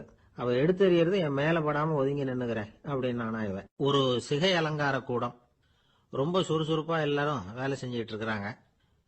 முடிவெட்டிக்க வந்திருக்கிறவங்க நிறைய பேர் எல்லாரும் வரிசையா உட்காந்துருக்கிறாங்க. அந்த சமயத்துல திடீர்னு கதவை திறந்துக்கிட்டு ஒருத்தர் உள்ள வர்றார். அவரு ஒரு பெரிய மனிதர். அவரும் முடிவெட்டிக்கிறதுக்காக தான் உள்ள வந்திருக்கிறார். அவரை பார்த்த உடனே அங்க வரிசையில் உட்காந்துருந்தவங்க எல்லாரும் எழுந்திருச்சு அவர்கிட்ட வந்துட்டாங்க. அவரை சுத்தி நின்றுட்டாங்க. எப்படி இருக்கிறீங்க, நல்லா இருக்கீங்களா அப்படின்னு விசாரிக்க ஆரம்பிச்சுட்டாங்க. எல்லாம் முடிஞ்சதும் வந்தவர் கேட்டார், வரிசையில கடைசியா இருக்கிறவர் யார் அப்படின்னு கேட்டார். ஏன்னு கேட்டாங்க. நான் அதுக்கு அடுத்தபடியா உட்காரணும், அதுக்காக தான் கேட்கறேன் அப்படின்னார். உடனே அங்க இருந்தவங்க எல்லாம் என்ன சொன்னாங்க தெரியுமா, நீங்க வந்து வரிசையில காத்திருக்க கூடாது, நீங்க அரசாங்கத்தின் தலைவர், உங்களுக்கு நேரம் முக்கியம், அதனால நீங்க முன்னாடி போங்க அப்படின்னு சொன்னாங்க. ஆனா அதை அவர் கேட்கல. தோழர்களே, உங்களுடைய கருத்துக்கு ரொம்ப நன்றி. எல்லாரும் வரிசையா தான் வரணும், அதுதான் முறை. வரிசையில வரணுங்கிற நடைமுறையை நானும் பின்பற்ற விரும்புறேன். நாம எல்லாரும் சமமானவர்கள் அப்படின்னார். இப்படி சொல்லிவிட்டு வரிசையில கடைசியா இருந்த ஒரு நாற்காலியில போய் உட்காந்துக்கிட்டார். தன் சட்டை பையில இருந்த ஒரு செய்தித்தாளை எடுத்தார், படிக்க ஆரம்பிச்சுட்டார். ஆனா அங்க இருந்தவங்களால இதை வந்து பாத்துக்கிட்டு சும்மா இருக்க முடியல. ஒருத்தர் எழுந்திருச்சு வந்தார். ஐயா, இப்ப என்னுடைய முறை வந்திருக்குது, நான் தான் போக வேண்டிய முறை. உங்களை இங்க காத்திருக்க வைக்கிறத விட ஒரு 5 ஆண்டுகளுக்கு கூட நான் வந்து முடிவெட்டிக்காமே இருந்துட முடியும் அப்படின்னார். அவர் மறுபடியும் சொன்னார், ஐயா, நீங்க வந்து வரிசை முறையை தாண்டி போக விருப்பப்படல, சரி, ஆனா என்னுடைய முறையை வந்து மாத்தி கொடுக்கறதுக்கு எனக்கு வந்து முழு உரிமை இருக்குது. இதுக்கு பதிலா உங்களுடைய கடைசி இடத்தை நான் எடுத்துக்கிறேன், இதை நீங்க மறுக்க முடியாதுன்னார். அங்க இருந்த மத்தவங்களும் இதை ஒரு மனசா வற்புறுத்த ஆரம்பிச்சுட்டாங்க. அந்த பெரிய மனிதர் பார்த்தார், சரின்னு கடைசியா ஒத்துக்கிட்டார். அவர் யார் தெரியுமா? அவர் தான் மாவீரர் லெனின். ரஷ்யாவில் கிரெம்ளின் சிகை அலங்கார கூடத்துல தான் இது நடந்தது. எல்லாரும் இந்நாட்டு மன்னர்கள்னு வாயளவுல பேசுறதுல என்ன பிரயோஜனம்? நாம எல்லாரும் சமம்ங்கிறத நடைமுறையில கடைபிடிச்சு காட்டினவங்க கொஞ்சம் பேர் தான். அவங்கள ஒருத்தர் தான் லெனின். வரிசையில நின்று வர்றதுங்கிறது ஒரு சிறந்த பண்பு, உயர்ந்த பண்பு. இன்னைக்கு பல இடங்கள்ல அது நமக்கு தேவைப்படுது. ஒரு ரேஷன் கடைவாசல், கடை திறக்கிறதுக்கு முன்னாடியே எல்லாரும் வந்து வரிசையில நின்னுட்டாங்க. கடைசியா வந்த ஒருத்தர் கியூல முன்னாடி போறதுக்கு முயற்சி பண்றார். ஏற்கனவே நின்றுட்டு இருக்கிறவங்க அவரை முன்னாடி போறதுக்கு விட மாட்டேங்கிறாங்க. கடைசியா போய் நில்லையா அப்படின்னு எல்லாரும் கத்துறாங்க. அது அவர் காதுல வாங்கல. முண்டி அடிச்சுக்கிட்டு முன்னாடி போறதுக்கே முயற்சி பண்ணிட்டு இருக்கிறார். எல்லாரும் சேர்ந்து அவரை வலுக்கட்டாயமா இழுத்து கொண்டாந்து பின்னாடி கொண்டு போய் நிறுத்திவிட்டாங்க. நிறுத்திவிட்டு சொன்னாங்க, இதை பாருப்பா, நாங்க இருக்கிற வரைக்கும் நீங்க முன்னாடி போய் எதையும் வாங்க முடியாது, தெரிஞ்சுக்கோ அப்படின்னாங்க. இப்போ அந்த ஆளு சொன்னாராம், நான் இங்க பின்னாடி நிக்கிற வரைக்கும் நீங்களும் எதுவும் வாங்க முடியாது அப்படின்னாராம். ஏன்னு கேட்டிருக்கிறாங்க. நான் தான் அந்த கடையை திறக்க வேண்டிய ஆள் அப்படின்னா. அபூர்வமான திருடர்களும் உண்டு. ஒரு திருடன் சிறையிலிருந்து விடுதலையாகி வெளியில போனான். கொஞ்ச நாள்ல மறுபடியும் திரும்பி ஜெயிலுக்கு வந்துட்டான். அப்போ சிறை அதிகாரி அவனுக்கு அறிவுரை சொன்னாராம். ஏன்பா, இப்படி அடிக்கடி தப்பு பண்ணிவிட்டு ஜெயிலுக்கு வந்துடுறியே, உனக்கு சொந்த பந்தம் எதுவும் இல்லையா? உனக்கு அப்பா, அண்ணன், தம்பிகள் அவங்க கூட எல்லாம் சேர்ந்து வாழணுங்கிற ஆசை இல்லையா அப்படின்னு கேட்டிருக்காரு. அவங்களோட சேர்ந்து வாழணுங்கிற ஆசை எனக்கு நிறைய உண்டுங்க சார் அப்படின்னு அவன். அப்புறம் எதுக்கு இப்படி ஜெயிலுக்கு வந்துடுற அப்படின்னாராம் அவரு. அவங்க எல்லாருமே இங்கே தானே சார் இருக்காங்க அப்படின்னு அவன். நம்ம கிட்ட ஒருத்தன் தப்பா நடந்துகிட்டானா உடனே நாம என்ன செய்வோம்? கையை ஓங்கிட்டு அவனை அடிக்க போவோம். நாம அவன்கிட்ட அவனை விட ஒருபடி மேலா தப்பா நடந்துக்குவோம். ஆனா பெரியவங்க எல்லாம் அப்படி நடந்துக்கிறது இல்லை. இன்னா செய்தாரை ஒருத்தல் அவர் நாண நன்னயம் செய்து விடல் அப்படின்னு வள்ளுவர் சொல்லியிருக்காரு இல்லையா? அதுக்கு தகுந்த மாதிரி நடந்துக்குவாங்க. பாயசித் விஸ்தாமிங்கிறவர் ஒரு பெரிய ஞானி. அவர் ஒரு நாள் ராத்திரி ரொம்ப நேரம் மசூதியில் இருந்துட்டு வீட்டுக்கு திரும்பி வந்துகிட்டு இருக்கிறார். வழியில ஒரு குடிகாரன், அவன் கையில ஒரு இசை கருவி, அதை கண்ணா பின்னான்னு மீட்டிக்கிட்டு வாய்க்கு வந்தபடி என்னத்தையோ பாட்டுன்னு நினைச்சுக்கிட்டு பாடிக்கிட்டு அவன் பாட்டுக்கு கிடக்குறான் வழியில. அதோட இருந்தாலும் பரவாயில்ல, அந்த பக்கமா வழியில போறவங்க வர்றவங்களை எல்லாம் பார்த்து கண்ணா பின்னான்னு திட்டிக்கிட்டு இருக்கிறான், ரொம்ப வளர்க்குறான். பாயசித் பிஸ்தாமிங்கிற அந்த பெரியவர் அந்த வழியா போறார். அவனை பார்க்கிறார். அவனுடைய நிலைமைய பார்த்துட்டு பரிதாபப்படுறார். ஏன்பா இது மாதிரி எல்லாம் நடந்துக்கிற, இப்படி நடக்கலாமா அப்படின்னு ஏதோ கொஞ்சம் புத்திமதி சொல்றதுக்கு ஆரம்பிச்சார். அவனுக்கு கோபம் வந்துட்டுது. கையில வச்சிருந்த வாத்திய கருவி அதால ஓங்கி அந்த பெரியவர் தலையில ஒரு அடி கொடுத்தான். ரத்த காயம் ஏற்பட்டு போச்சு. அவன் கையில இருந்த இசை கருவியும் அடிச்ச வேகத்துல ரெண்டா உடஞ்சு போச்சு. அவ்வளவு வேகமா அடிச்சிருக்கான். இவ்வளவு தூரத்துக்கு நடந்து போச்சுல்ல, அந்த மாபெரும் ஞானி வாயை திறந்து ஒரு வார்த்தை கூட பேசல. பேசாம தலையை பிடிச்சிக்கிட்டு அவர் பாட்டுக்கு போயிட்டார். மறுநாள் அந்த பெரியவர் என்ன பண்ணார் தெரியுமா? கொஞ்சம் இனிப்பு பண்டங்கள், கொஞ்சம் பணம், இது ரெண்டையும் ஒரு ஆள் மூலமா அனுப்பி வச்சார் அந்த குடிகாரனுக்கு. அவனுக்கு ஒன்றும் புரியல. என்ன விவரம்னு விசாரிச்சான். வந்த ஆளு ஒரு கடுதாசியை நீட்டினான். அதுல விவரம் இருந்தது. ஞானி எழுதியிருக்கிறார், இதை பார்ப்பா, உங்களுடைய இசைக்கருவி உடையறதுக்கு என்னுடைய தலை காரணமா ஆயிட்டுது. அதுக்காக நான் ரொம்ப வருத்தப்படுறேன். அதுக்காக தான் பணம் அனுப்பி வச்சிருக்கேன். வேற புதுசா ஒரு இசைக்கருவி வாங்கிக்கோ. அப்புறம் இன்னொரு விஷயம், நேற்றுக்கு ராத்திரி என்கிட்ட ஏகப்பட்ட கசப்பான வார்த்தைகளை பேசினேன். இதோட அனுப்பியிருக்கிற இனிப்பு பண்டங்களை சாப்பிட்டு உன்னுடைய நாவல உள்ள கசப்பை மாத்திக்கோ அப்படின்னு அதுல எழுதப்பட்டிருந்தது. இந்த சமயத்துல அவன் குடி மயக்கத்துல இல்ல, கிழிஞ்சு போயிருந்த நேரம் அது. அதனால அதை படிச்ச உடனே அவனுக்கு ரொம்ப வெக்கமா போச்சு. தலை குனிஞ்சான், யோசனை பண்ணான். கொஞ்ச நேரத்துல தன்னுடைய நண்பர்கள் சில பேரையும் கூப்பிட்டுக்கிட்டு நேரம் அந்த ஞானி இருக்கிற இடத்துக்கு ஓடினான். அவர் காலில் விழுந்தான். அவர்கிட்ட மன்னிப்பு கேட்டுக்கிட்டான். பெரியவங்களே தெரியாம நான் இந்த பாவ செயலை பண்ணிவிட்டேன், என்னை மன்னிச்சுங்க. உங்களுடைய பொறுமையும் போதனையும் என்னுடைய கண்ணை திறந்துட்டுது. இனிமே நானும் என்னுடைய நண்பர்களும் நல்ல வழியில திருந்தி வாழ போறோம் அப்படின்னா. ஞானி செய்த நன்னயம் குடிகாரனை எப்படி திருத்திருக்கு பாத்தீங்களா? இந்த கதையை கேட்டுட்டு ஒருத்தர் சொன்னார், என் வாழ்க்கையில கூட அப்படி ஒரு சம்பவம் நடந்தது சார். நானும் ஒரு நாள் ராத்திரி ஓவரா குடிச்சிட்டு ஒரு கிட்டாரை வாசிச்சுக்கிட்டு கண்ணாபின்னான்னு உளறிக்கிட்டு திட்டிக்கிட்டு இருந்தேன். அந்த சமயம் அந்த வழியா ஒருத்தர் வந்தார். ஓங்கி தலையில ஒரே ஒரு அடி, ரத்தம் வந்துட்டுது. அதுக்கப்புறம் என் மனசு தெரிந்துட்டுது சார் அப்படின்னார். அப்படியா என்ன ஆச்சரியமா? ஆமா சார், அடி விழுந்தது அவர் தலையில இல்ல, என் தலையில. வந்தவர் என்ன அப்படி அடிச்சுட்டார். மயக்கம் தெளிஞ்சதுக்கு அப்புறம் தான் எனக்கு விவரம் புரிஞ்சது. அவர் ஒரு போலீஸ்காரரு அப்படின்னார் ரொம்ப சோகமா. ஒரு ஊர்ல ஒரு துறவி இருந்தார், புத்த சமய துறவி. அந்த ஊர் மன்னன் அவரை பத்தி கேள்விப்பட்டிருக்கான். ஒரு நாள் புறப்பட்டு போனான். துறவியின் பாதங்களை தொட்டு வணங்கினான். அதுக்கப்புறம் சொன்னான், ஐயா, நான் உங்களை அரண்மனைக்கு அழைச்சிட்டு போறதுக்காக வந்திருக்கிறேன். இனிமே நீங்க இங்க எதுக்கு இருக்கணும் அப்படின்னானா. அவன் மனசுக்குள்ள என்ன நினைப்புன்னா, இவர் எங்க வர போறாரு, நான் ரொம்ப எளிமையானவன், எனக்கு எதுக்கு அரண்மனை வாசம்னு சொல்லிவிடுவார் அப்படின்னு நினைச்சிருக்கான். ஆனா அந்த துறவி என்ன பண்ணாரு தெரியுமா? அப்படியா, சரி போகலாம், வா, போய் உன் ரதத்தை கொண்டுட்டு வா, அரண்மனைக்கு போகும்பொழுது அதுக்கு தகுந்த மாதிரி ஆடம்பரமா போகணும் அப்படின்னு விட்டாரான். துறவி இப்படி சொன்னதும் அந்த மன்னனுக்கு மனசுக்குள்ள சந்தேகம் வந்துட்டுது. இவர் உண்மையிலேயே துறவி தானா, ஏமாத்து பேர் வழி மாதிரி தெரியுதே அப்படின்னு நினைச்சிருக்கான். இருந்தாலும் இனிமே என்ன பண்றது, சொல்லியாச்சு. ரதத்தை கொண்டுட்டு வந்தான். துறவி ஏறி உக்காந்தார். பக்கத்துல ராஜா. அவரு ரொம்ப உற்சாகமா வரார். இவன் ரொம்ப சோர்ந்து போய் வரான். துறவி மரத்தடியிலேயே வாழ்ந்து பழக்கப்பட்டவர்.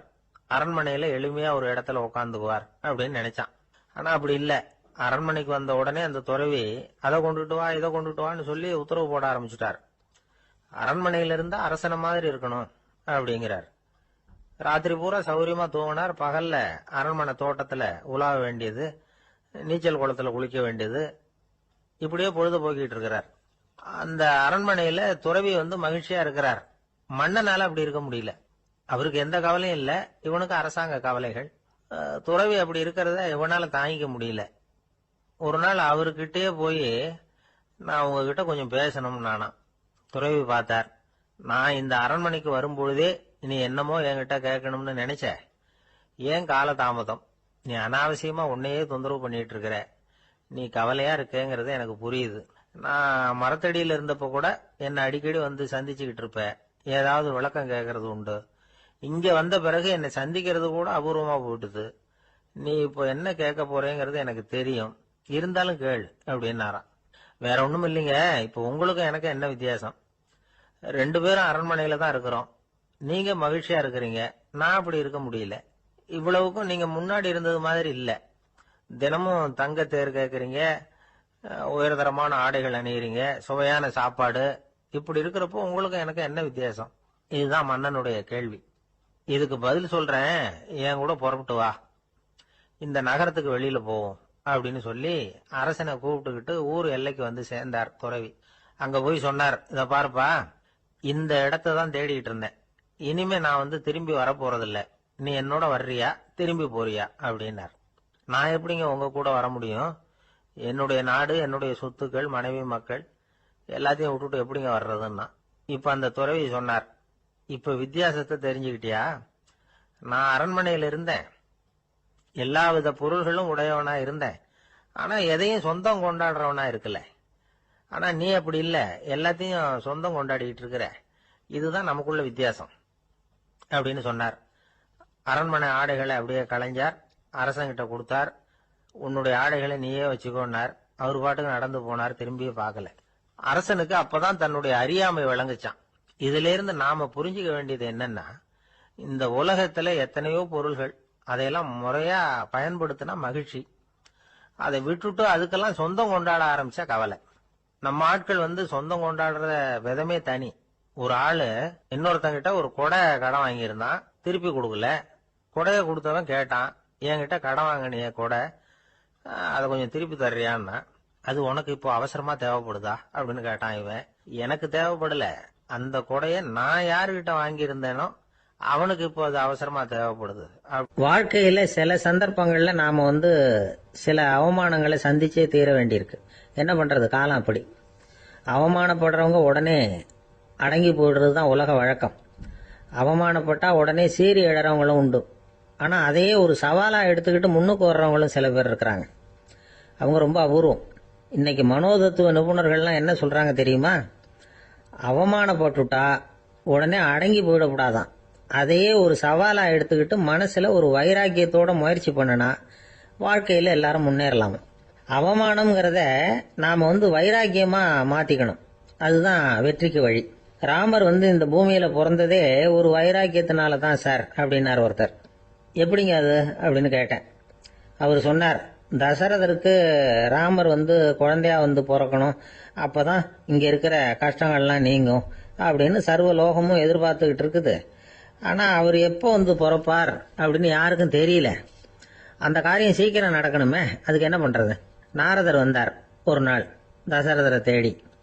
தசரதா, உனக்கு ஒரு செய்தி தெரியுமான்னு ஆரம்பிச்சார். அவர் எப்பவும் இப்படித்தானே ஆரம்பிக்கிறது வழக்கம். என்ன விஷயம்னு கேட்டார் தசரதர். தசரதா, நீ அடிக்கடி உன்னோட தேர்ல ஏறிக்கிட்டு தேவலோகத்துக்கு போற, அங்க போற வர்ற எல்லாம் பண்ணிட்டு இருக்க, எல்லாம் சரி. தேவலோகத்திலயும் உன்னை நல்லபடியா தான் வரவேற்கிறாங்க. தேவேந்திரன் உன்னை பிரியமா அழைச்சிட்டு போய் தன்னுடைய அரியாசனத்திலேயே தனக்கு பக்கத்திலேயே உட்கார வைக்கிறான். நீயும் சந்தோஷமா உட்காந்து பேசிவிட்டு வந்துடுற.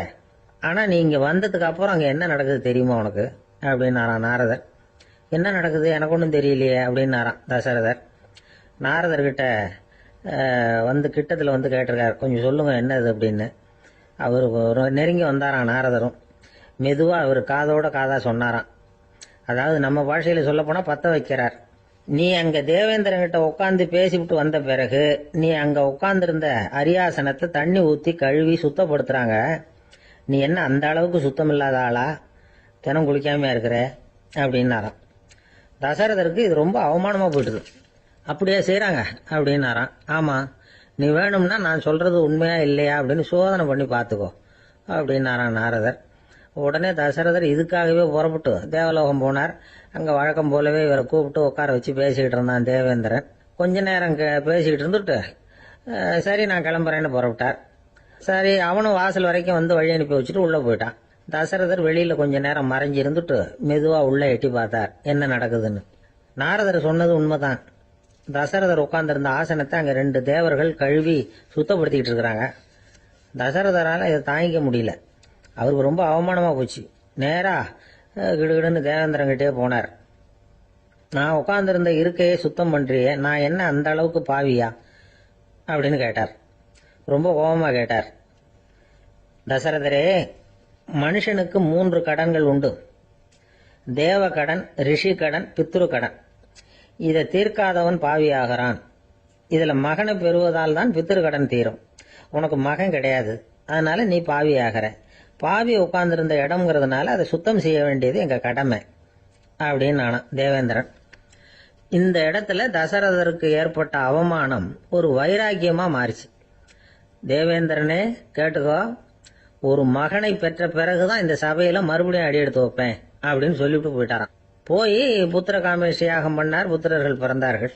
இந்த கதையில உள்ள கருத்து என்னன்னா, தேவேந்திரன் தசரதரை அப்படி அவமானப்படுத்தலைன்னா அவருக்கு இப்படி ஒரு வைராக்கியம் பிறந்திருக்குமா யோசிச்சு பார்க்கணும். நமக்கு ஏற்படுகிற சில அவமானங்களையும் வைராக்கியமா மாத்திக்குவோம். அப்படி மாத்திக்கிட்டோம்னா வாழ்க்கையில வந்து முன்னேறலாம். நம்ம ஆளுங்க சில பேர் அவமானத்தை வந்து வைராக்கியமா மாத்திக்கிறது எப்படி தெரியுமா? நம்மகிட்ட ஒரு பையன் சொன்னான், எங்க அப்பா என்னை எல்லாருக்கும் முன்னாடி வச்சு திட்டி விட்டார். பொறுப்பு இல்லாம ஊர் சுத்துறேன்னு சொல்லி அவமானப்படுத்தி விட்டார். இனிமே நீ என் முகத்திலேயே முழிக்காதரா போடான்னு வேற சொல்லிவிட்டார். எனக்கு ரோஷம் வந்துட்டுது. அந்த அவமானத்தை வைராக்கியமா மாத்திக்கிட்டேன். அன்னையிலிருந்து அவர் முகத்திலேயே முழிக்கிறது இல்லை அப்படின்னா. அப்படியான்னு கேட்டோம். ஆமாங்க, அவர் வீட்டில் இல்லாத நேரமா பார்த்து உள்ள சமையல் கட்டுக்கு போய் சாப்பிட்டுட்டு நைஸா வெளியில வந்துடுவேன் அப்படிங்கிறான் அவன்.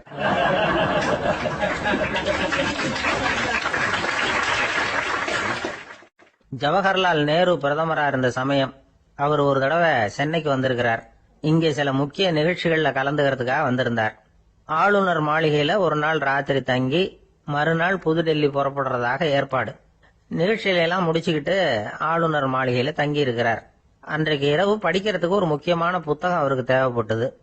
அந்த சமயத்தில் உலக அளவில் ஒரு முக்கியமான பொருளாதாரம் சம்பந்தமான ஒரு புத்தகம் வெளியாகி இருக்கிற விஷயம் அவருக்கு தெரியும். அந்த புத்தகம் மெட்ராஸுக்கு வந்திருக்குமா, அது இங்கே கிடைக்குமா அப்படின்னு விசாரிச்சிருக்கிறார் நேருஜி. அவர் இப்படி கேட்ட உடனே அங்கே இருந்தவங்க எல்லாம் ரொம்ப பரபரப்பாக செயல்பட ஆரம்பிச்சுட்டாங்க. முக்கியமான இடங்கள்ல எல்லாம் விசாரிச்சிருக்கிறாங்க அந்த புத்தகம் உங்ககிட்ட இருக்கான்னு. சென்னையில் உள்ள கன்னிமாரா நூல் நிலையத்துக்கு எப்படியும் அந்த புத்தகம் வந்திருக்கணும் அப்படின்னு ஒரு நம்பிக்கை. அங்கே விசாரிச்சாங்க. அந்த புத்தகம் 2 நாளைக்கு முன்னாடி தான் அங்கே வந்திருக்குது அப்படிங்கிற விஷயம் தெரிஞ்சுது. உடனே எல்லாரும் அங்கே ஓடினாங்க. அவங்களுக்கு இன்னொரு சந்தேகம், புத்தகம் வந்திருக்கு சரி, அது இந்த சமயத்தில் வேற யாரும் படிக்கிறதுக்கு எடுத்துட்டு போயிருக்க கூடாதே அப்படிங்கிற சந்தேகம். இருந்தாலும் மனசுக்குள்ள ஒரு தைரியம், இப்படி ஒரு புத்தகம் வெளிவந்திருக்கிற விஷயமே நேருஜி சொல்லி தான் நமக்கே தெரியும். அதுவும் இல்லாம உலக பொருளாதாரம் சம்பந்தமான ஏதோ ஒரு புத்தகம் அது. அதை போய் இந்த நேரத்தில் அவ்வளவு ஆர்வமா யாரும் எடுத்துட்டு போயிட போறாங்க அப்படிங்கிற தைரியம். இந்த தைரியத்தோட அந்த நூல் நிலையத்துக்கு ஓடினாங்க. புத்தகத்தை தேடுனா அது கிடைக்கல, யாரோ எடுத்துட்டு போயிருக்கிறாங்க. நேருவுக்கு மட்டுமே தெரிஞ்சிருந்த அந்த புத்தகம் பத்தின விஷயம் சென்னையில வேற ஒருத்தருக்கும் தெரிஞ்சிருக்குது. உடனே எல்லாரும் பரபரப்பா அந்த அதுக்குன்னு இருக்கிற ரிஜிஸ்டர் இருக்குல்ல, பதிவேடு, அதை புரட்டி பாக்குறாங்க யார் எடுத்துட்டு போறாங்கன்னு தெரிஞ்சுக்கிறதுக்காக. எடுத்துட்டு போனவங்க அதுல கையெழுத்து போட்டிருப்பாங்கல்ல, அதை பார்த்து யாருன்னு தெரிஞ்சுக்கலாம் அப்படிங்கிறதுக்காக தான் அதை புரட்டுறாங்க.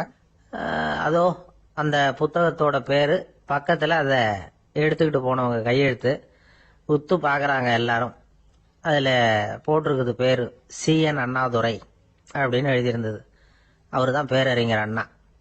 நேரு படிக்க விரும்பின ஒரு புத்தகத்தை அதே நேரம் படிக்க விரும்பின இன்னொரு தலைவர் இவர். படிக்கிறதுல அவருக்கு இருந்த ஆர்வத்தை நாம தெரிஞ்சுக்கணும்னா அதுக்கு எவ்வளவோ சம்பவங்கள் இருக்கு. கடைசி காலத்துல அவர் அடையாறு மருத்துவமனையில படுத்திருக்கிறார். அவருக்கு ஒரு முக்கியமான அறுவை சிகிச்சை செய்ய வேண்டியிருக்குது அவசரமா. அமெரிக்காவிலிருந்து டாக்டர் மில்லர் வந்திருக்கிறார். அவர்கிட்ட கேட்கிறார், டாக்டர் நாளைக்கே அறுவை சிகிச்சை செய்ய போறீங்களா அப்படின்னு. ஆமாங்கிறார் டாக்டர் மில்லர். நாளைக்கு மறுநாள் செஞ்சுக்கிறனே அப்படின்னாரா அண்ணா. ஏன் ஏதாவது நாள் பாக்குறீங்களான்னு கேட்டிருக்கார். இல்ல, ஒரு புத்தகத்தை படிச்சுக்கிட்டு இருக்கிறேன், அதை நாளைக்குள்ள முடிச்சிருவேன், அதுக்கப்புறம் நான் இறந்தாலும் கவலை இல்லை அப்படின்னாரா இவர். அவர் தான் அறிஞர் அண்ணா. சங்ககால நூல்கள்ல இருந்து சமீபத்துல வந்த நூல்கள் வரைக்கும் எல்லாம் அவர் படிச்சிருக்கிறார். ஒரு திருமண விழாவில் அவர் பேசும்பொழுது சொன்ன விஷயம் இது. சங்க காலத்துல காதலியை மணக்க விரும்புகிறவனுக்கு அவனுடைய தந்தை வீர சோதனைகள்லாம் வைப்பாரு. போய் புலிப்பல் கொண்டுகிட்டு வா, அப்போதான் என் பொண்ணை கொடுப்பேன் அப்படின்னு சொல்லுவார். காதலன் உடனே காட்டுக்கு போவான், ஒரு புலியை கொன்று அதனுடைய பல்ல கொண்டுகிட்டு வருவான். அதை வீர பதக்கத்துல பதிச்சு அவனுக்கு மாமனார் சூட்டுவார் கல்யாண சமயத்துல. இப்போலாம் காதலன் கிட்ட அப்படி சொல்ல முடியாது. இப்போலாம் காதலன் கிட்ட காட்டுக்கு போய் புலிப்பல் கொண்டுகிட்டு வான்னு யாராவது சொன்னா புலிதான் மாப்பிள்ளையா வந்து சேரும் அப்படின்னார்.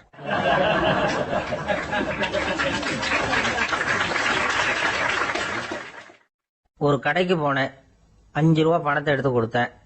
ஒரு தினசரி பத்திரிகையை கேட்டேன். அவரு உடனே அங்க அடுக்கி வச்சிருந்த பத்திரிகையில ஒன்னு எடுத்து என் கையில கொடுத்தார். வாங்கிட்டேன். மீதி பணத்தை எடுத்தார். அதையும் என் கையில கொடுக்கணும்ல, கொடுக்கல.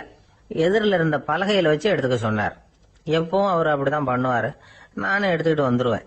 இவர் ஏன் இப்படி பண்றாருங்கிறது எனக்கு ரொம்ப நாளா ஒரு சந்தேகம். ஒரு நாள் அவர்கிட்டயே இதை கேட்டுவிட்டேன். ஏங்க, நீங்க உங்க கடைக்கு வந்து பொருள்கள் வாங்குறவங்களுக்கு நீங்க பாக்கி சில்லறைய கொடுக்கறப்போ பலகையில வச்சு விடுறீங்க, கையில கொடுக்க மாட்டேங்கிறீங்களே, ஏன் அப்படின்னு கேட்டேன். காசை கையில கொடுத்தா நம்ம கிட்ட இருக்கிற லட்சுமி போயிடுவா சார் அப்படின்னார். அதாவது பணம் செலவாயிடும் அப்படின்னு அர்த்தமா. இன்னொரு நண்பர், அவர் ஒரு நாள் வழக்கத்துக்கு மாறா ரொம்ப சோகமா உட்காந்துருக்கிறார்.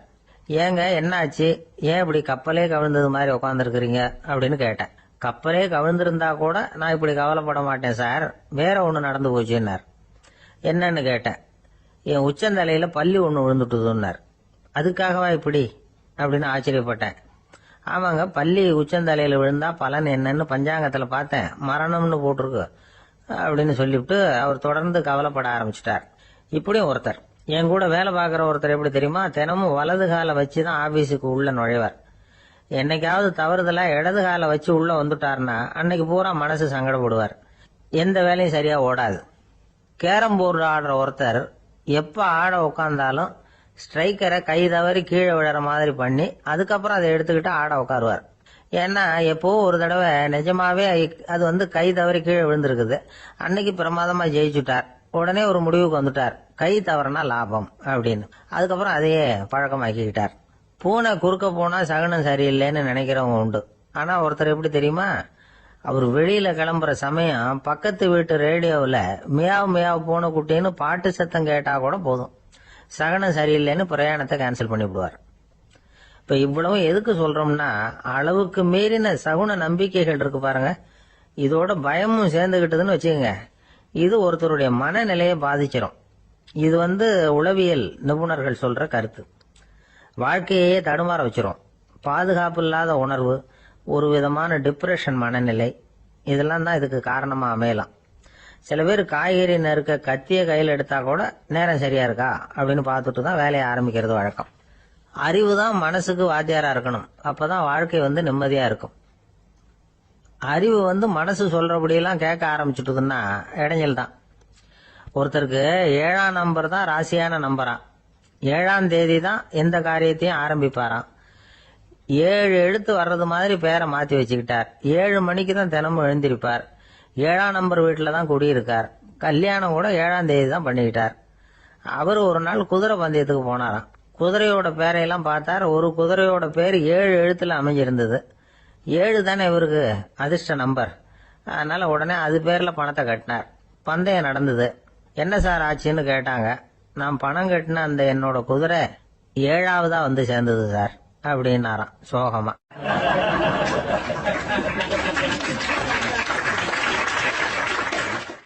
ஒரு விவசாயி விதைக்கிறதுக்காக வயல்வெளி பக்கம் போறார். விதைகளை அள்ளி வீசினார். அப்ப என்ன ஆச்சுன்னா, சில விதைகள் பாதை ஓரத்துல விழுந்தது, சில விதைகள் முள் செடிகள் மண்டி இருந்த புதருக்கு இடையில விழுந்தது, சில விதைகள் நல்ல நிலத்துல விழுந்தது. பாதை ஓரத்துல விழுந்த விதை என்ன ஆச்சுன்னா, அதெல்லாம் பறவைகள் கண்ணுல போட்டுட்டுது. உடனே உட்காந்து கொத்தி தின்னுட்டு போட்டுது. அதிகமா மண் இல்லாத பாறை பகுதியில் விழுந்த விதையெல்லாம் லேசா வேர் விட்டு முளைக்க ஆரம்பிச்சுது. அதுக்கப்புறம் வேர் கீழேயும் ஆழமா போக முடியல, மேலேயும் சூரிய வெப்பம் அதிகம் தாங்க முடியல, எல்லாம் காஞ்சி கருகி போட்டுது.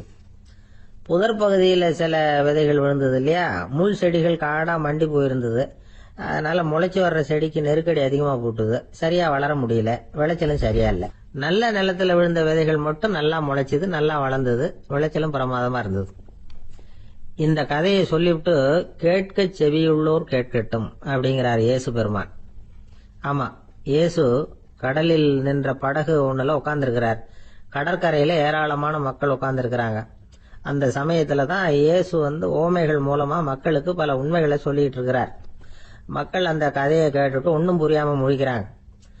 அத கவனித்த இயேசு அந்த ஓமையை விளக்க ஆரம்பிச்சார்.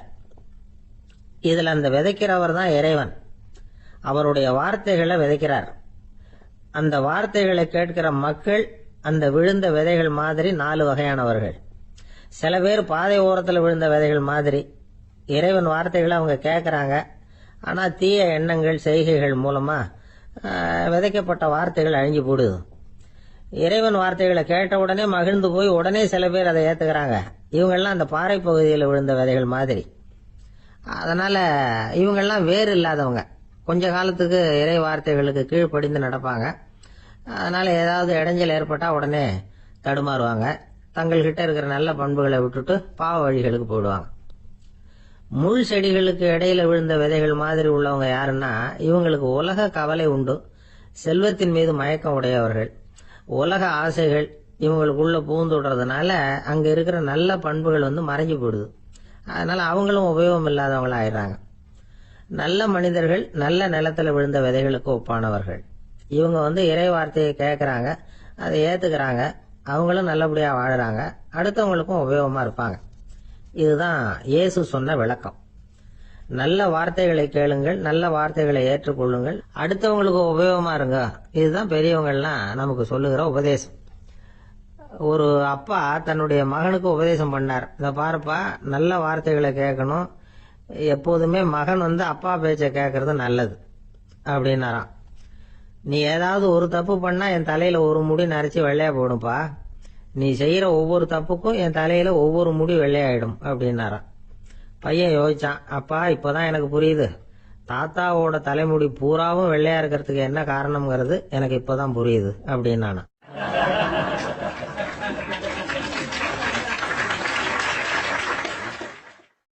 ஒரு ஊர்ல ஒரு ராஜா இருந்தார். அவர் ஒரு பூனை வளர்த்தார். ரொம்ப செல்லமா அவர் அந்த பூனையை வளர்த்தார். அவர் என்ன பண்ணுவார் தெரியுமா, இரவு நேரத்துல அந்த பூனையோட தலையில ஒரு விளக்க வச்சிருவார். அந்த பூனை ரொம்ப ஜாக்கிரதையா அந்த விளக்கு கீழே விழுந்துடாம பாத்துக்கும். தலையை ஆட்டாம ரொம்ப நிதானமா ராஜா பின்னாடி நடந்து போய்கிட்டே இருக்கும். அந்த விளக்கு வெளிச்சத்துல எல்லா வேலைகளையும் செஞ்சிருவார்.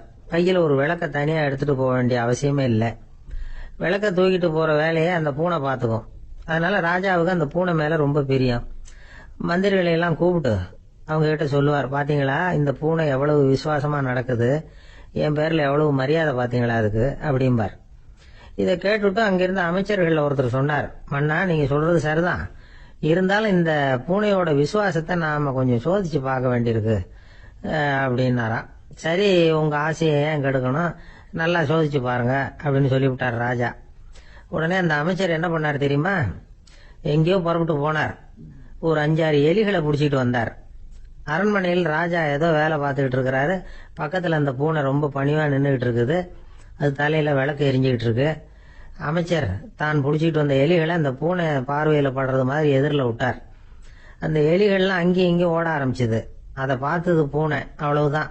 தலையில இருக்கிற விளக்க பத்தியும் கவலைப்படல, ராஜாவை பத்தியும் கவலைப்படல. ஒரே பாய்ச்சல பாஞ்சு எலிகளை துரத்த ஆரம்பிச்சுட்டுது. தலையில இருந்த விளக்கு எங்கேயோ போய் விழுந்தது, அணைஞ்சு போச்சு. இருட்டுல ராஜா தடுமாற ஆரம்பிச்சுட்டார். இந்த சமயத்துல அந்த அமைச்சர் மறுபடியும் விளக்க ஏத்தினார், வெளிச்சம் வந்தது. அதுக்கப்புறம் அந்த அமைச்சர் பேசினார், அரசே பூனையோட விசுவாசத்தை பாத்தீங்களா, எலி அது கண்ணுல படுற வரைக்கும் தான் விசுவாசமா இருந்தது, அது மாதிரி எலிய பார்த்ததும் எல்லாத்தையும் விட்டுட்டு அதை துரத்த ஆரம்பிச்சிடுது பாத்தீங்களா. தான் அந்த பூனையை பத்தி நினைச்சது தப்புங்கிறது அதுக்கப்புறம் தான் அந்த ராஜாவுக்கு புரிஞ்சுதான். சரி, இப்ப எதுக்கு இந்த கதையெல்லாம் அப்படிங்கிறீங்களா? இந்த பூனை மாதிரி தான் நம்ம மனசும். மனசை எவ்வளவுதான் பயிற்சி கொடுத்து பக்குவமா வச்சிருந்தாலும் பாக்குறதுக்கு பரமசாது மாதிரி தான் இருக்கும். பார்க்க வேண்டியதை பார்த்துட்டுதுன்னா பாஞ்சிரும். இந்த பூனை மாதிரி புலன் இன்ப பொருள்கள் கிட்டாத வரைக்கும் மனம் அடங்கி இருக்கிறது மாதிரி தான் தெரியும். கொஞ்சம் வாய்ப்பு கிடைச்சாலும் அது குதிக்க ஆரம்பிச்சிரும், தப்பு பண்ண ஆரம்பிச்சிரும். பெரிய பெரிய முனிவர்கள் வாழ்க்கையில நடந்த வீழ்ச்சி இதை தான் நிரூபிக்குது. புலன்களின் ஆற்றல் அதிகம், அதனால மனக்கட்டுப்பாடு பயிற்சிகள்ல ரொம்ப எச்சரிக்கையா இருக்கணுங்கிறார் சுவாமி சிவானந்தர். மது பழக்கத்தையே விட்டுட்டேன்னு உறுதியா இருப்பான். கடை கண்ணுல பட்டுட்டுதுன்னா கால் அவனை கேட்காமலே இழுத்துக்கிட்டு உள்ள போயிடும். இதுதான் மனசுங்கிறது. அதுதான் அந்த ராஜா வளர்த்த பூனை. நம்மால் ஒருத்தன் அந்த ராஜா பூனை தலையில விளக்க வச்சது மாதிரி இவன் தன்னுடைய தலையிலேயே ஒரு விளக்க ஏற்றி வச்சுக்கிட்டு என்னத்தையும் தேட ஆரம்பிச்சான். தேடிட்டு இருக்கிறான். தலையை ஆட்டாம நிதானமா நடந்து ரொம்ப நேரமா தேடிட்டு இருக்கிறான். அந்த சமயம் அங்க வந்த ஒருத்தர் என்னத்தை தேடுறீங்கன்னு கேட்டார். அதுதான் மறந்து போச்சு அப்படின்னு இழுத்தான். சரி, கொஞ்சம் இப்படி உட்காருங்க, ஞாபகம் வந்ததும் தேட ஆரம்பிக்கலாம் அப்படின்னாரு அவரு. இவன் கொஞ்ச நேரம் உட்காந்து யோசிச்சான். அப்புறம் திடீர்னு எழுந்திருச்சான். ஞாபகம் வந்துட்டுதுன்னா. என்னன்னு கேட்டார். எங்க வீட்டுல இருந்த விளக்க எங்க வச்சேன்னு தெரியல, அததான் தேடிட்டு இருக்கிறேன், ஏத்தி வைக்கலாம்னு பாக்குறேன் அப்படின்னா.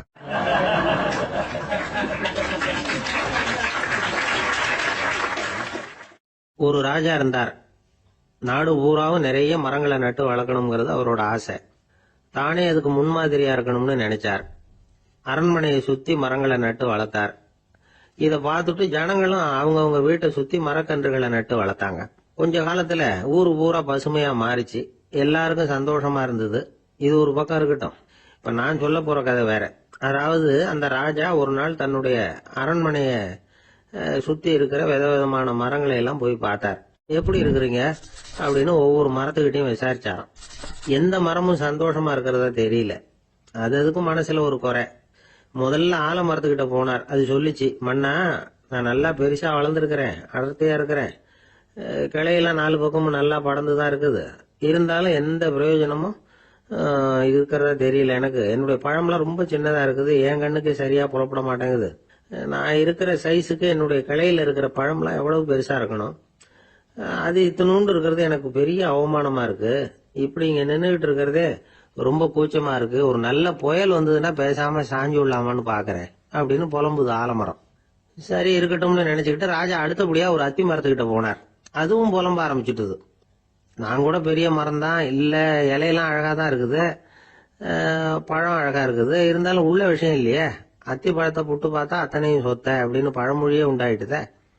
இப்படி ஒரு கெட்ட பேரோட நான் இருக்கணுமா அப்படின்னு புலம்புது அது. சரி, இது இருக்கட்டும் அப்படின்னு சொல்லி அடுத்தபடியா வேப்ப மரத்துக்கிட்ட போனார். அது தன்னுடைய வேதனையை வெளியிட்டது. எனக்கு எவ்வளவோ மருத்துவ குணங்கள்லாம் இருக்கிறதா சொல்லிக்கிறாங்க, இருந்தாலும் என்ன பிரயோஜனம், என்னுடைய பழத்தை மனிதர்கள் யாரும் விரும்பி சாப்பிடுறது இல்லையே அப்படின்னுது. ராஜா அடுத்தாப்புல இருந்து ஒரு பனை மரத்துக்கிட்ட போனார். நான் நல்லா உயரமா தான் வளர்ந்துருக்கிறேன், மற்ற மரங்கள்லாம் என்ன அண்ணாந்து தான் பார்க்கணும், இருந்தாலும் என்கிட்ட நிழலுக்கா யாரும் ஒதுங்கறது இல்லையே அப்படின்னுது. என்ன இது, எல்லா மரமும் இப்படி திருப்தி இல்லாம இருந்துகிட்டு இருக்குதே அப்படின்னு நினைச்சுக்கிட்டே ராஜா அடுத்தபடியா அங்க இருந்த ஒரு பைன் மரத்துக்கிட்ட போனார். அழகா உயரமா பசுமையா தான் இருந்தது, ஆனா பழமோ பூவோ கிடையாது. அதை நினைச்சு அது வருத்தப்பட்டுக்கிட்டு இருக்குது. ஓக் மரம் அது ஒன்று நின்றுட்டு இருந்தது. அது என்ன சொல்லிச்சுன்னா, இலையுதிர் காலத்துல என் மேல இருக்கிற எல்லா இலைகளும் உதிர்ந்து போடுது, முடி கொட்டின மனிதர்கள் மாதிரி மொட்டையா நான் நிக்க வேண்டி இருக்குது, என்ன வாழ்க்கை இது அப்படின்னு சொல்லி அழுத்துக்கிட்டது.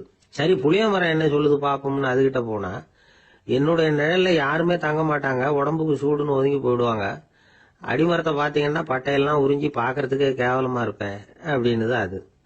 முருங்கை மரம் என்ன சொல்லிச்சு தெரியுமா, என்னுடைய இலை காயெல்லாம் சாப்பிடுறவங்களுக்கு சத்து கொடுக்கறது வாசம் தான், ஆனா என் உடம்புல சத்தே கிடையாது, கொஞ்சம் வேகமா காத்து அடிச்சதுன்னா முறிஞ்சு விழுந்துடுறேன், என்ன வாழ்க்கை இது அப்படின்னு சொல்லி அது வருத்தப்பட்டது. ராஜா யோசனை பண்ணார். என்ன இது, மரங்கள் பூமியின் வரங்கள்னு சொல்றோம், மழை பெய்யறதுக்கு அதுதான் காரணம், பூமி செழிப்பா இருக்கிறதுக்கும் அதுதான் காரணம், வீடு கட்டுறதுக்கு மரம், நாற்காலி செய்ய உபயோகப்படுத்துறதுக்கும் அதுதான் உபயோகப்படுது, மனுஷனுக்கு வேண்டிய ஆகாரங்களையும் கொடுக்குது, இப்படிலாம் இருந்தும் எல்லா மரமும் நிம்மதி இல்லாம இருந்துகிட்டு இருக்குதே அப்படின்னு நினைச்சார். அப்போ அங்க இருந்த ஒரு மகிழ மரம் அவர் கண்ணுல பட்டது. அந்த மரம் மட்டும் கொஞ்சம் நிம்மதியா மகிழ்ச்சியா இருக்கிறது மாதிரி தெரிஞ்சுது. உடனே ராஜா அதுகிட்ட போனார். உனக்கு மனசுல எதுவும் குறை இல்லையான்னு கேட்டார். இல்ல, நான் சந்தோஷமா தான் இருக்கேன்னு அந்த மகிழ மரம். அப்படியான்னு ஆச்சரியமா கேட்டார் ராஜா. ஆமா மன்னா, இந்த இடத்துல நீங்க ஒரு முருங்கை மரத்தையோ வேப்ப மரத்தையோ கூட நட்டிருக்கலாம். ஆனா இந்த இடத்துல நடுறதுக்கு என்ன தேர்ந்தெடுத்திருக்கிறீங்க, அதுவே எனக்கு பெருமை, அதுவே எனக்கு திருப்தி அப்படின்னு தான் மகிழ மரம். மகிழ மரம் சாதாரணமா தான் இருக்கும். இளம் மஞ்சள் நிறத்துல பூக்கள், அது காய்ந்தும் மனம் வீசும். மகிழ மரம் மாதிரி மன திருப்தியோட வாழறதுக்கு நாம கத்துக்கணுமா. நாம இந்த உலகத்துல ஒரு நாயாவோ நரியாவோ கூட பிறந்திருக்கலாம், மனுஷனா பிறந்திருக்கிறோம், அதுவே பெருமை தானே. இந்த நிறைவு தான் மகிழ்ச்சியின் ரகசியம். ஒரு பையன் அப்பா கிட்ட போய், அப்பா, நீங்க இந்த உலகத்துல ஒரு மனுஷனா பிறந்தது என்னோட அதிர்ஷ்டம் நானா. ஏண்டா அப்படி சொல்றேன்னு இருக்காரு அப்பா. நீங்க ஒரு கரடியா பிறந்திருந்தா இந்நேரம் நானும் ஒரு கரடி குட்டியா தானே இருந்திருப்பேன் அப்படின்னு நானா பையன்.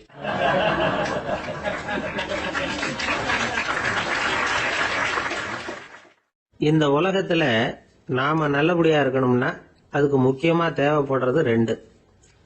ஒன்னு செல்வம், இன்னொன்னு அறிவு. சரி, இது ரெண்டுல சிறந்தது எது அப்படின்னு ஒரு கேள்வி கேட்டா என்ன பதில் சொல்றது? இதே கேள்விய ஹஸ்ரத் அலி அவர்கள் கிட்ட கேட்டாங்களாம். அவர் ஒரு பெரிய அறிஞர். கேள்வி கேட்டவங்களும் சாதாரண ஆட்கள் இல்லை, இவங்களும் அறிஞர்கள். ஒரு நாள் ஹஸ்ரத் அலி அவர்கள்கிட்ட 10 அறிஞர்கள் வந்தாங்களாம். ஐயா, நாங்க 10 பேரும் உங்ககிட்ட ஒரே கேள்வியை தான் கேட்க வந்திருக்கிறோம். ஆனா எங்க 10 பேருக்கும் நீங்க தனித்தனியா பதில் சொல்ல முடியுமா அப்படின்னு கேட்டிருக்காங்க. அதாவது அவங்க ஒரே கேள்விக்கு இவர்கிட்ட இருந்து 10 விதமான பதில் எதிர்பார்க்கறாங்க. சரி கேளுங்க, என்ன கேள்வி அப்படின்னாரு அவர். அப்பதான் அவங்க கேட்டாங்களாம், செல்வம், அறிவு, இது ரெண்டுல சிறந்தது எது? இதுதான் கேள்வி. ஹஸ்ரத் அலி என்ன பண்ணார் தெரியுமா? அவங்கள ஒவ்வொருத்தரா கூப்பிட்டார். ஒவ்வொரு விதமான பதில சொல்லி அனுப்புனார். முதல்ல ஒருத்தர் கூப்பிட்டார், சொன்னார், அறிவுங்கிறது தீர்க்கதரிசிகள், ஞானிகள், மகான்கள் இவங்களோட பரம்பரை சொத்து.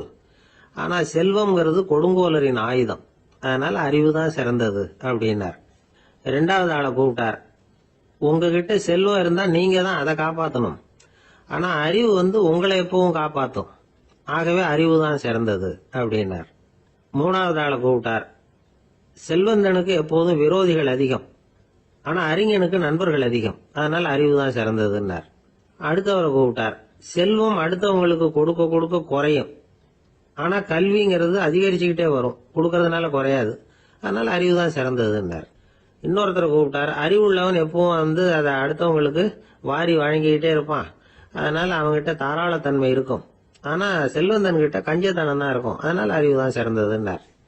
6வது நபரை கூப்பிட்டார். செல்வத்தை கள்வர்கள் திருடிட்டு போக முடியும், ஆனா அறிவை அப்படி திருடிட்டு போக முடியாது அப்படின்னார். 7வது நபரை கூப்பிட்டார். செல்வம் கால ஓட்டத்துல அழிஞ்சிரும், ஆனா அறிவை கால ஓட்டம் ஒன்னும் பண்ண முடியாது, ஆகவே அறிவே சிறந்ததுன்னார். 8வது ஆளை கூப்பிட்டு சொன்னார், செல்வத்துக்கு எப்பவும் எல்லை உண்டு, நிறை உண்டு, அளவு உண்டு, கணக்கு உண்டு, ஆனா அறிவுக்கு அப்படிப்பட்ட எல்லை எதுவும் கிடையாது, அதனால அதுதான் சிறந்ததுன்னார். அடுத்தவனை கூப்பிட்டார். செல்வம் உள்ளத்துல உள்ள ஒளியை போக்கிவிடும், இருட்டை உண்டாக்கிவிடும், விரிந்த மனப்பான்மையை குறுகலாக்கிவிடும், ஆனா அறிவு அப்படி இல்லை, இருண்ட உள்ளத்துல ஒளியை பாய்ச்சி அதை விசாலப்படுத்துது, அதுதான் சிறந்ததுன்னார். கடைசியா 10வது நபரை கூப்பிட்டார். செல்வம் மனசுல செருக்கை உண்டாக்குது, ஆணவத்தை ஏற்படுத்துது, அதனால நானே கடவுள்னு நினைக்கிற அளவுக்கு மனுஷனை தாழ்த்தி விடுது, ஆனா அறிவு பணிவையும் பண்பாட்டையும் வளர்க்குது, அதனால அறிவு தான் சிறந்ததுன்னார். ஆக இப்படி 10 பேருக்கும் 10 விதமா பதில் சொன்னது மூலமா ஹஸ்ரத் அலி அவர்கள் அறிவு தான் செல்வத்தை விட சிறந்தது அப்படிங்கறதுக்கு 10 காரணங்களை சுட்டி காட்டியிருக்கார். அந்த அறிஞர் 10 பேர் கேட்ட ஒரே கேள்விக்கு 10 பதில் சொன்னார். நமக்கு வேண்டிய ஒருத்தர் 10 பேர் கேட்ட கேள்விக்கு ஒரே பதில சொல்லி சமாளிச்சார். கேள்வி என்ன தெரியுமா? என்கிட்ட வாங்கின கடனை எப்பயா திருப்பி கொடுக்க போற? இதுதான் அந்த 10 பேரும் கேட்ட ஒரே கேள்வி. இந்த மாசம் 26ஆம் தேதி தந்துடுறேன் அப்படிங்கிற ஒரே பதில சொல்லி அவ்வளவு பேரையும் இவர் அனுப்பி வச்சுட்டாராம். எல்லாரும் போனதுக்கு அப்புறம் இவரை தனியா கூப்பிட்டு கேட்டிருக்கிறாங்க, அது என்ன சார் கணக்கு, 26ஆம் தேதி அன்னைக்கு என்ன அதிசயம் நடக்க போகுது அப்படின்னு கேட்டிருக்காங்க. அதிசயம் அன்னைக்கு இல்ல, அதுக்கு முத நாளே நடக்க போகுதுன்னாராம். விவரமா சொல்லுங்கன்னு இருக்காங்க. வேற ஒண்ணும் இல்லைங்க, 26ஆம் தேதி தானே எல்லாரையும் வர சொல்லி இருக்கிறேன், அதுக்கு முத நாளே நான் புறப்பட்டு தலைமறைவாயிட போறேன் அப்படின்னாராம், ரொம்ப பெருமையா.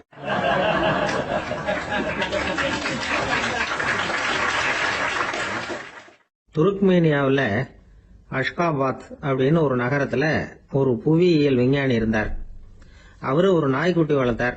ஒரு நாள் முன்னிரவு நேரம் ஒரு மேஜைக்கு முன்னாடி உட்கார்ந்து அந்த விஞ்ஞானி ஏதோ கணக்கு போட்டுக்கிட்டு இருக்கிறார். அவருக்கு ஒரு சின்ன பெண் குழந்தை, அது தொட்டில தூங்கிட்டு இருக்குது. அந்த நாய்க்குட்டியும் ஒரு மூலையில படுத்து அது பாட்டுக்கு தூங்கிட்டு இருந்தது. ஒரே அமைதி. அந்த நேரத்துல திடீர்னு அந்த நாய்க்குட்டி துள்ளி எழுந்திருச்சுது. நேரா குழந்தைகிட்ட ஓடிச்சு. அந்த குழந்தைய அது போட்டிருந்த ட்ரெஸ்ஸோட சேர்த்து கவ்வி தூக்குச்சு. தூக்கிட்டு வாசல் பக்கம் ஓடிச்சு. நாய்க்குட்டி குழந்தைய கவ்வி தூக்க முடியுமாங்கிற சந்தேகம் உங்களுக்கு இல்லையா? நீங்க நம்ம ஊர் நாய்க்குட்டியவே பார்த்து பழக்கப்பட்டிருக்கீங்க. அதனால நம்புறதுக்கு சிரமமா இருக்கும். அந்த ஊர்ல எல்லாம் அது ரொம்ப ஸ்ட்ராங்கா இருக்கும். ஒரு ஏதோ கண்ணுக்குட்டி மாதிரி இருக்கும். விஞ்ஞானி அதை பார்த்துட்டார். உடனே அந்த நாய்க்கு வெறி பிடிச்சிட்டுதுன்னு முடிவு பண்ணிட்டு தன்னோட கை துப்பாக்கி எடுத்துக்கிட்டு ஓடி வந்தார். அவர் வெளியில நாய்க்குட்டி எங்க அப்படின்னு பார்த்து தேடுறார். அந்த நேரத்துல அந்த வீடு இடிஞ்சு விழுது. காரணம் பூமி அதிர்ச்சி.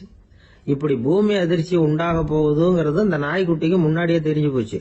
அதுதான் குழந்தைய தூக்கிட்டு வெளியில ஓடி வந்திருக்குது. அது மூலமா அந்த குடும்பத்தையே காப்பாத்தி இருக்குது அந்த நாய்க்குட்டி. இந்த சம்பவம் நடக்கிறதுக்கு 3 நாளைக்கு முன்னாடியே சில பிராணிகளுக்கு இப்படி நடக்க போகுதுங்கிறது தெரிஞ்சிருக்குதான். ஆமா, அந்த நகரத்துல 3 நாளைக்கு முன்னாடியே பாம்பு, பல்லி இதெல்லாம் அது தங்கி இருந்த வலையை விட்டு வெளியில ஓடி வந்துட்டுது. அதே மாதிரி அங்க இருந்த புறாவெல்லாம் பறந்து போயிடுச்சான். இதே மாதிரி யுகோஸ்லோவியாவில் கூட ஒரு நகரம். அங்க ஒரு நாள் ராத்திரி ஒரு மிருக காட்சி சாலையில திடீர்னு ஒரு பெரிய கலவரம், கூச்சல், குழப்பம். அங்க இருந்த கழுதை, புலி, யானை, பறவை எல்லாம் கண்ணாபின்னான்னு கத்த ஆரம்பிச்சுட்டுது. நீர் யானை அதுக்குன்னு போட்டிருந்த தடுப்பையே தாண்டி குதிச்சு வெளியில வந்துட்டுதான். மறுநாள் தான் எல்லாருக்கும் விஷயம் புரிஞ்சுது. அடுத்த நாள் காலையில அங்க பூமி அதிர்ச்சி உண்டாயிட்டுது. இப்ப பாருங்க, அதாவது மனுஷனை போய் தீர்க்க தரிசி அது இதுன்னு சொல்லிட்டு இருக்கிறோம். இவனை விட அது பரவாயில்லைன்னு தோணுது. அதாவது மிருகங்கள் ஒண்ணு நடக்க போகுதுங்கிறத முன்னாடியே புரிஞ்சுக்குதே. சரி, இதெல்லாம் எப்படி அது முன்கூட்டி புரிஞ்சுக்குது? அதுதான் படைப்பு ரகசியம். அதை கண்டுபிடிக்கிறதுக்கு தான் மனுஷன் ஆராய்ச்சி பண்ணிட்டு இருக்கிறான். விஞ்ஞானிகளோட ஆராய்ச்சியெல்லாம் ஒரு பக்கம் இருக்கட்டும், வீட்டுக்குள்ளேயே சில ஆராய்ச்சி பண்ணி பாருங்களேன். இப்ப சில யோசனை சொல்லி அதை சோதனை பண்ணி பாருங்க அப்படின்னு ஒருத்தர் சொன்னாராம். அதாவது இப்ப மழை வருமா வராதா அப்படின்னு தெரிஞ்சுக்கணுமா, உடனே ஒரு பூனைக்குட்டி பின்னாடியே மெதுவா போய் அது என்ன செய்யுதுன்னு கவனிச்சு பார்க்கணும். பூனைக்குட்டி தன்னோட பாதத்தினால சுகத்துல அப்படி கீறிக்கிட்டு இருக்கும். அப்படி கீறினா கண்டிப்பா மழை வரும். சில சமயம் பூனைக்குட்டி அப்படியே மல்லாந்து படுத்துக்கிட்டு பாதத்தை உயர தூக்கும். அப்படியும் புரளும். இப்படி செஞ்சதுன்னா அன்னைக்கும் மழை இருக்காது. அதனால முன்னாடி இருந்தது மழை வர்றதுக்கு அறிகுறி, இது மழை இல்லைங்கிறதுக்கு அறிகுறி. பறவைகள், பிராணிகள் இதுகளோட நடவடிக்கைகளை பார்த்துட்டு அதையெல்லாம் அடிப்படையா வச்சுதான் காலநிலையை கண்டுபிடிக்கிற கருவிகளை கண்டுபிடிச்சிருக்கிறாங்க. வாத்து இருக்குல்ல, சில சமயம் தன்னோட அழகை தன்னோட இறகுகள்ல அப்படியே புதைச்சிக்கும். அப்படி செஞ்சா குளிர்காலம் வரப்போகுதுன்னு அர்த்தம். பருவநிலை குளிரா மாறப்போகுதுங்கிறதுக்கு இதுதான் அறிகுறி. சிட்டுக்குருவி இருக்குதுல்ல, அதெல்லாம் புழுதியில உழுந்து புரளும். சிறகுகளை படபடன்னு அடிச்சுக்கும். அப்படி செஞ்சா மழை வரப்போகுதுன்னு அர்த்தம். ஒண்ணு மட்டும் நாம நல்லா தெரிஞ்சுக்கணும். இயற்கையின் சீற்றம்னு சொல்றோம் இல்லையா, இயற்கை ஏன் நம்ம மேல கோவப்படுது? இயற்கையை நாம அனுசரிச்சு போறதில்ல, அதனால கோவப்படுது. காடுகளை அழிக்கப்படாது, விலங்குகளை கொல்லப்படாது, இயற்கை ஏற்படுத்தி வச்சிருக்கிற சமநிலையை கெடுக்கப்படாது. அதை புரிஞ்சுக்கிட்டு வாழ்ந்தோம்னா பூமியும் நடுங்காது, நாமளும் நடுங்க வேண்டிய அவசியம் இருக்காது. ஒருத்தர் இருந்தார், சாராய கடைக்கு போனாராம். நிறைய சாப்பிட்டார். அப்புறம் சொன்னார், இது ரொம்ப அற்புதமான சரக்கு போல இருக்கு. உள்ள போன உடனே இந்த பூமியே நடுங்கிறது மாதிரி இருக்கு எனக்கு அப்படின்னாராம். இதுக்கு கடைக்காரர் சொல்லியிருக்கார், நீங்க சாப்பிட்டது வெறும் பச்சை தண்ணி தாங்க, இப்ப ஏற்பட்டு இருக்கிறது நிஜம் பூமி அதிர்ச்சி அப்படின்னாராம்.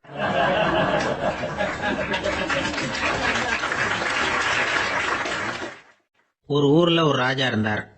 அந்த ராஜாவுக்கு ஒரு மந்திரி. ராஜா ரொம்ப நியாயமானவர், நேர்மையானவர், கண்டிப்பானவர். தப்பு செய்யறது யாரா இருந்தாலும் தண்டனை கொடுப்பார். வேண்டியவங்களுக்கு ஒரு நியாயம், வேண்டாதவங்களுக்கு ஒரு நியாயம்ங்கிறதெல்லாம் அவர்கிட்ட கிடையாது.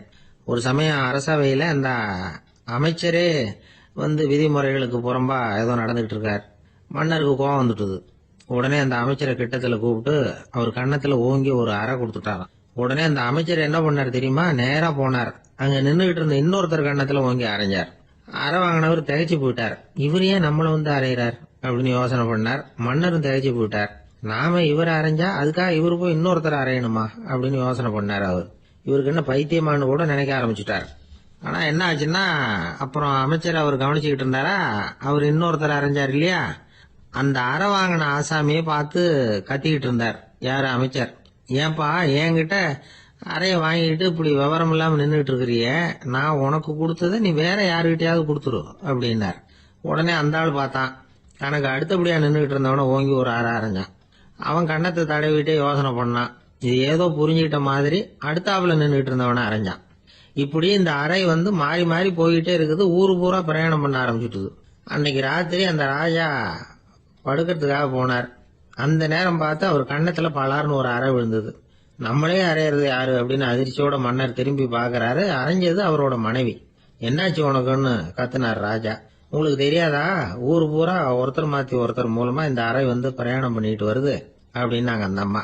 அப்படின்னா ஆரம்பிச்ச இடத்துக்கே வந்துட்டுதா அப்படின்னாராம் மன்னர். என்ன சொல்றீங்கன்னு கேட்டிருக்காங்க. இவர் விவரத்தை சொன்னாராம். அப்படின்னா நீங்க ஆரம்பிச்சு வச்ச இந்த விளையாட்டை நான் முடிச்சு வச்சுட்டேன் அப்படின்னாங்களாம் அந்த அம்மா. மறுநாள் காலை மறுபடியும் அரசவை கூடிச்சு அந்த அமைச்சர் மன்னரை பார்த்து கேட்டார். என்ன மகாராஜா, என்கிட்ட கொடுத்ததை திருப்பி வாங்கிட்டீங்களா அப்படின்னாராம். இப்படி நடக்கும்னு நான் எதிர்பார்க்கவே இல்லைன்னார் மன்னர். ஆனா நான் எதிர்பார்த்தேன். அது எங்க போயிட போகுது, ஊர் பூரா சுத்தி கடைசியில உங்ககிட்ட தான் சேரும் அப்படிங்கறது எனக்கு தெரியும் அப்படின்னாராம் அமைச்சர். இந்த கதை வேடிக்கையா இருந்தா கூட இதுல உள்ள கருத்து முக்கியமானது.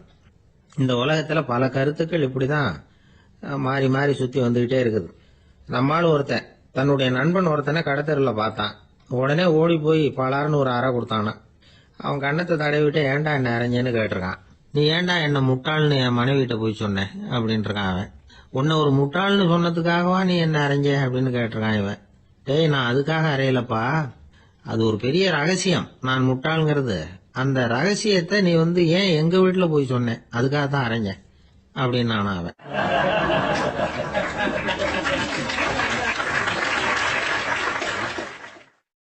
பக்தின்னு சொல்றோம் இல்லையா, அது 3 வகைப்படும் அப்படிங்கிறாரு ஒரு பெரியவர். அது என்ன 3 வகைன்னா, தெய்வ பக்தி, அடியார்கள் பக்தி, குரு பக்தி. அடியார் பக்தியை விட தெய்வ பக்தியை விட குரு பக்தி தான் ரொம்பவும் சிறந்ததுங்கிறார் அவர். தெய்வத்துக்கிட்ட செஞ்ச பாவம் குருநாதர்கிட்ட தீர்ந்துருமா, குருநாதர்கிட்ட செஞ்ச பாவம் தெய்வத்துக்கிட்ட போனாலும் தீராதான். இப்படி பெரியவங்களாம் சொல்லி வச்சிருக்கிறாங்க. ஒரு காடு, அங்க அயோத தௌமியர் அப்படின்னு ஒரு தபோதனர். அவரு பல மாணவர்களை ஒன்னா சேர்த்து ஒரு குருகுலம் நடத்திட்டு இருக்கிறார். பல தரப்பட்டவங்க பல திறப்பட்டவங்க மாணவர்கள் அதுல சேர்ந்து படிச்சுக்கிட்டு இருக்கிறாங்க. பாஞ்சால ராஜகுமாரன் ஒருத்தனும் அந்த குருகுலத்துல சேர்ந்து படிச்சுக்கிட்டு இருக்கிறான். அவன் பேரு ஆருணி.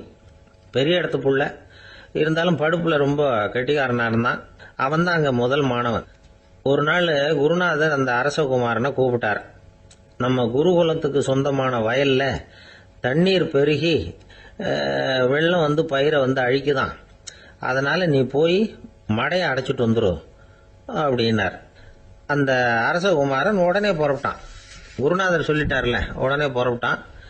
நான் பெரிய இடத்து பிள்ளையாச்சே, ராஜகுமாரன் ஆச்சே, ரொம்ப செல்வாக்கூட வளர்ந்தவனாச்சே, நான் போய் வயல்ல இறங்கி வேலை செய்யறதா அப்படின்னு அவன் நினைக்கல. குருநாதர் கட்டளையை நிறைவேற்ற வேண்டியது நம்ம கடமை அப்படின்னு நினைச்சான். உடனே ஒரு மண்வெட்டியை தூக்கி தோல்ல வச்சுக்கிட்டு புறப்பட்டு போயிட்டான். வயலுக்கு போனான். பார்த்தான், தண்ணி கரையை உடைச்சுக்கிட்டு வயலுக்குள்ள ஏகமா பாஞ்சிக்கிட்டு இருக்குது. இவன் மண்வெட்டியால களிமண்ணை புல்லோட சேர்த்து புல் பத்த மாதிரி வெட்டி வெட்டி போட்டான். இருந்தாலும் மடையை அடைக்க முடியல. தண்ணி அதை மீறி வந்துகிட்டே இருக்கு. தண்ணி வேகமா வயலுக்குள்ள போய்கிட்டே இருக்குது. போடுற பத்தையெல்லாம் கரைஞ்சி கரைஞ்சி போயிட்டு இருக்கு. இருந்தாலும் இவன் தன்னுடைய முயற்சியை கைவிடல. வெட்டி வெட்டி போட்டுக்கிட்டே இருக்கிறான். காலையில் அங்க போனவன் சாயந்தரம் வரைக்கும் இப்படி செஞ்சுக்கிட்டு இருக்கிறான். உடம்பும் மனசும் ரொம்பவும் சோர்ந்து போச்சு. இருந்தாலும் குருநாதர் இட்ட கட்டளையை நிறைவேற்றாம இருக்கிறோமேங்கிற ஒரு குறை அவனுக்கு இருக்கு. குரு கட்டளையை நிறைவேற்றாத நான் இன்னமும் இருக்கணுமா அப்படின்னு யோசனை பண்ண ஆரம்பிச்சுட்டான். என்ன செய்யலாம்னு பார்த்தான். நம்ம குருநாதர் இட்ட பணிக்காக இந்த உடம்பையே தியாகம் பண்ணலாம் அப்படின்னு முடிவு பண்ணான். தண்ணி பாயுதுல, அதுக்கு குறுக்க விழுந்து அப்படியே மடையை அடைச்சிக்கிட்டு அப்படியே படுத்துட்டான். இது மற்றவங்களுக்கு தெரியாது. அன்னைக்கு ராத்திரி ஒரு விளக்கு முன்னாடி உட்காந்து குருநாதர் பிள்ளைங்களுக்கு பாடம் சொல்லி கொடுத்துட்டு இருக்கிறார். வரிசையில் இருக்கக்கூடிய ராஜகுமாரனை காணல. நம்ம ஆருணி எங்க போனா அப்படின்னு சொல்லி மற்ற மாணவர்களை விசாரிச்சார். இப்போ அவங்க சொன்னாங்க, சுவாமி, அவன் காலையில வயலுக்கு மடையை அடைக்கிறதுக்காக போனான், நீங்க தான் போக சொன்னீங்க, இன்னும் திரும்பி வரல அப்படின்னு அவர் பையன். குருநாதர் உடனே ஒரு தீவெட்டி எடுத்துக்கிட்டு மாணவர்களை அழைச்சிக்கிட்டு வயலுக்கு போனார். அங்க போய் பார்த்தா ஆளை காணும். ஆருணி ஆருணின்னு சொல்லி சத்தம் போட்டு கூப்பிட்டு பாக்குறார். நான் இங்க இருக்கேன் குருநாதா அப்படின்னு காலுக்கு அடியிலிருந்து ஒரு சத்தம் வருது. குனிஞ்சு பார்த்தா அவன் மடையில படுத்திருக்கிறான். என்னப்பா இதுன்னார். காலையிலேருந்து இந்த மடையை அடைச்சி பார்த்தேன் சுவாமி, முடியல, அதனால இப்படி குறுக்க படுத்துட்டேன். என்னை தாண்டறதுக்கு பயந்து போய் தண்ணியே தேங்கி நின்றுட்டுது அப்படின்னா. அவனுடைய குரு பக்தியையும் அவனை தாண்டறதுக்கு அஞ்சு நிற்கிற தண்ணி தேக்கத்தையும் பார்த்துட்டு எல்லாரும் ரொம்ப ஆச்சரியப்பட்டு போயிட்டாங்களாம். 6 மணி எழுந்திரிச்சு வா அப்படின்னு கூப்பிட்டாராம் குருநாதர். அவன் தண்ணீரை பொழந்துக்கிட்டு எழுந்திரிச்சு வந்தானான். அதனால அவனுக்கு உத்தாலகன் அப்படின்னு ஒரு பேர். உத்தாலகன்னா தண்ணீரை பிளந்தவன் அர்த்தம். அந்த உத்தாலகன் மாதிரி இந்த காலத்து மாணவர்களுக்கும் குரு பக்தி வேணும் அப்படின்னு சொன்னோம் ஒரு பள்ளிக்கூடத்துல. உடனே நிறைய மாணவர்கள் எழுந்திருச்சு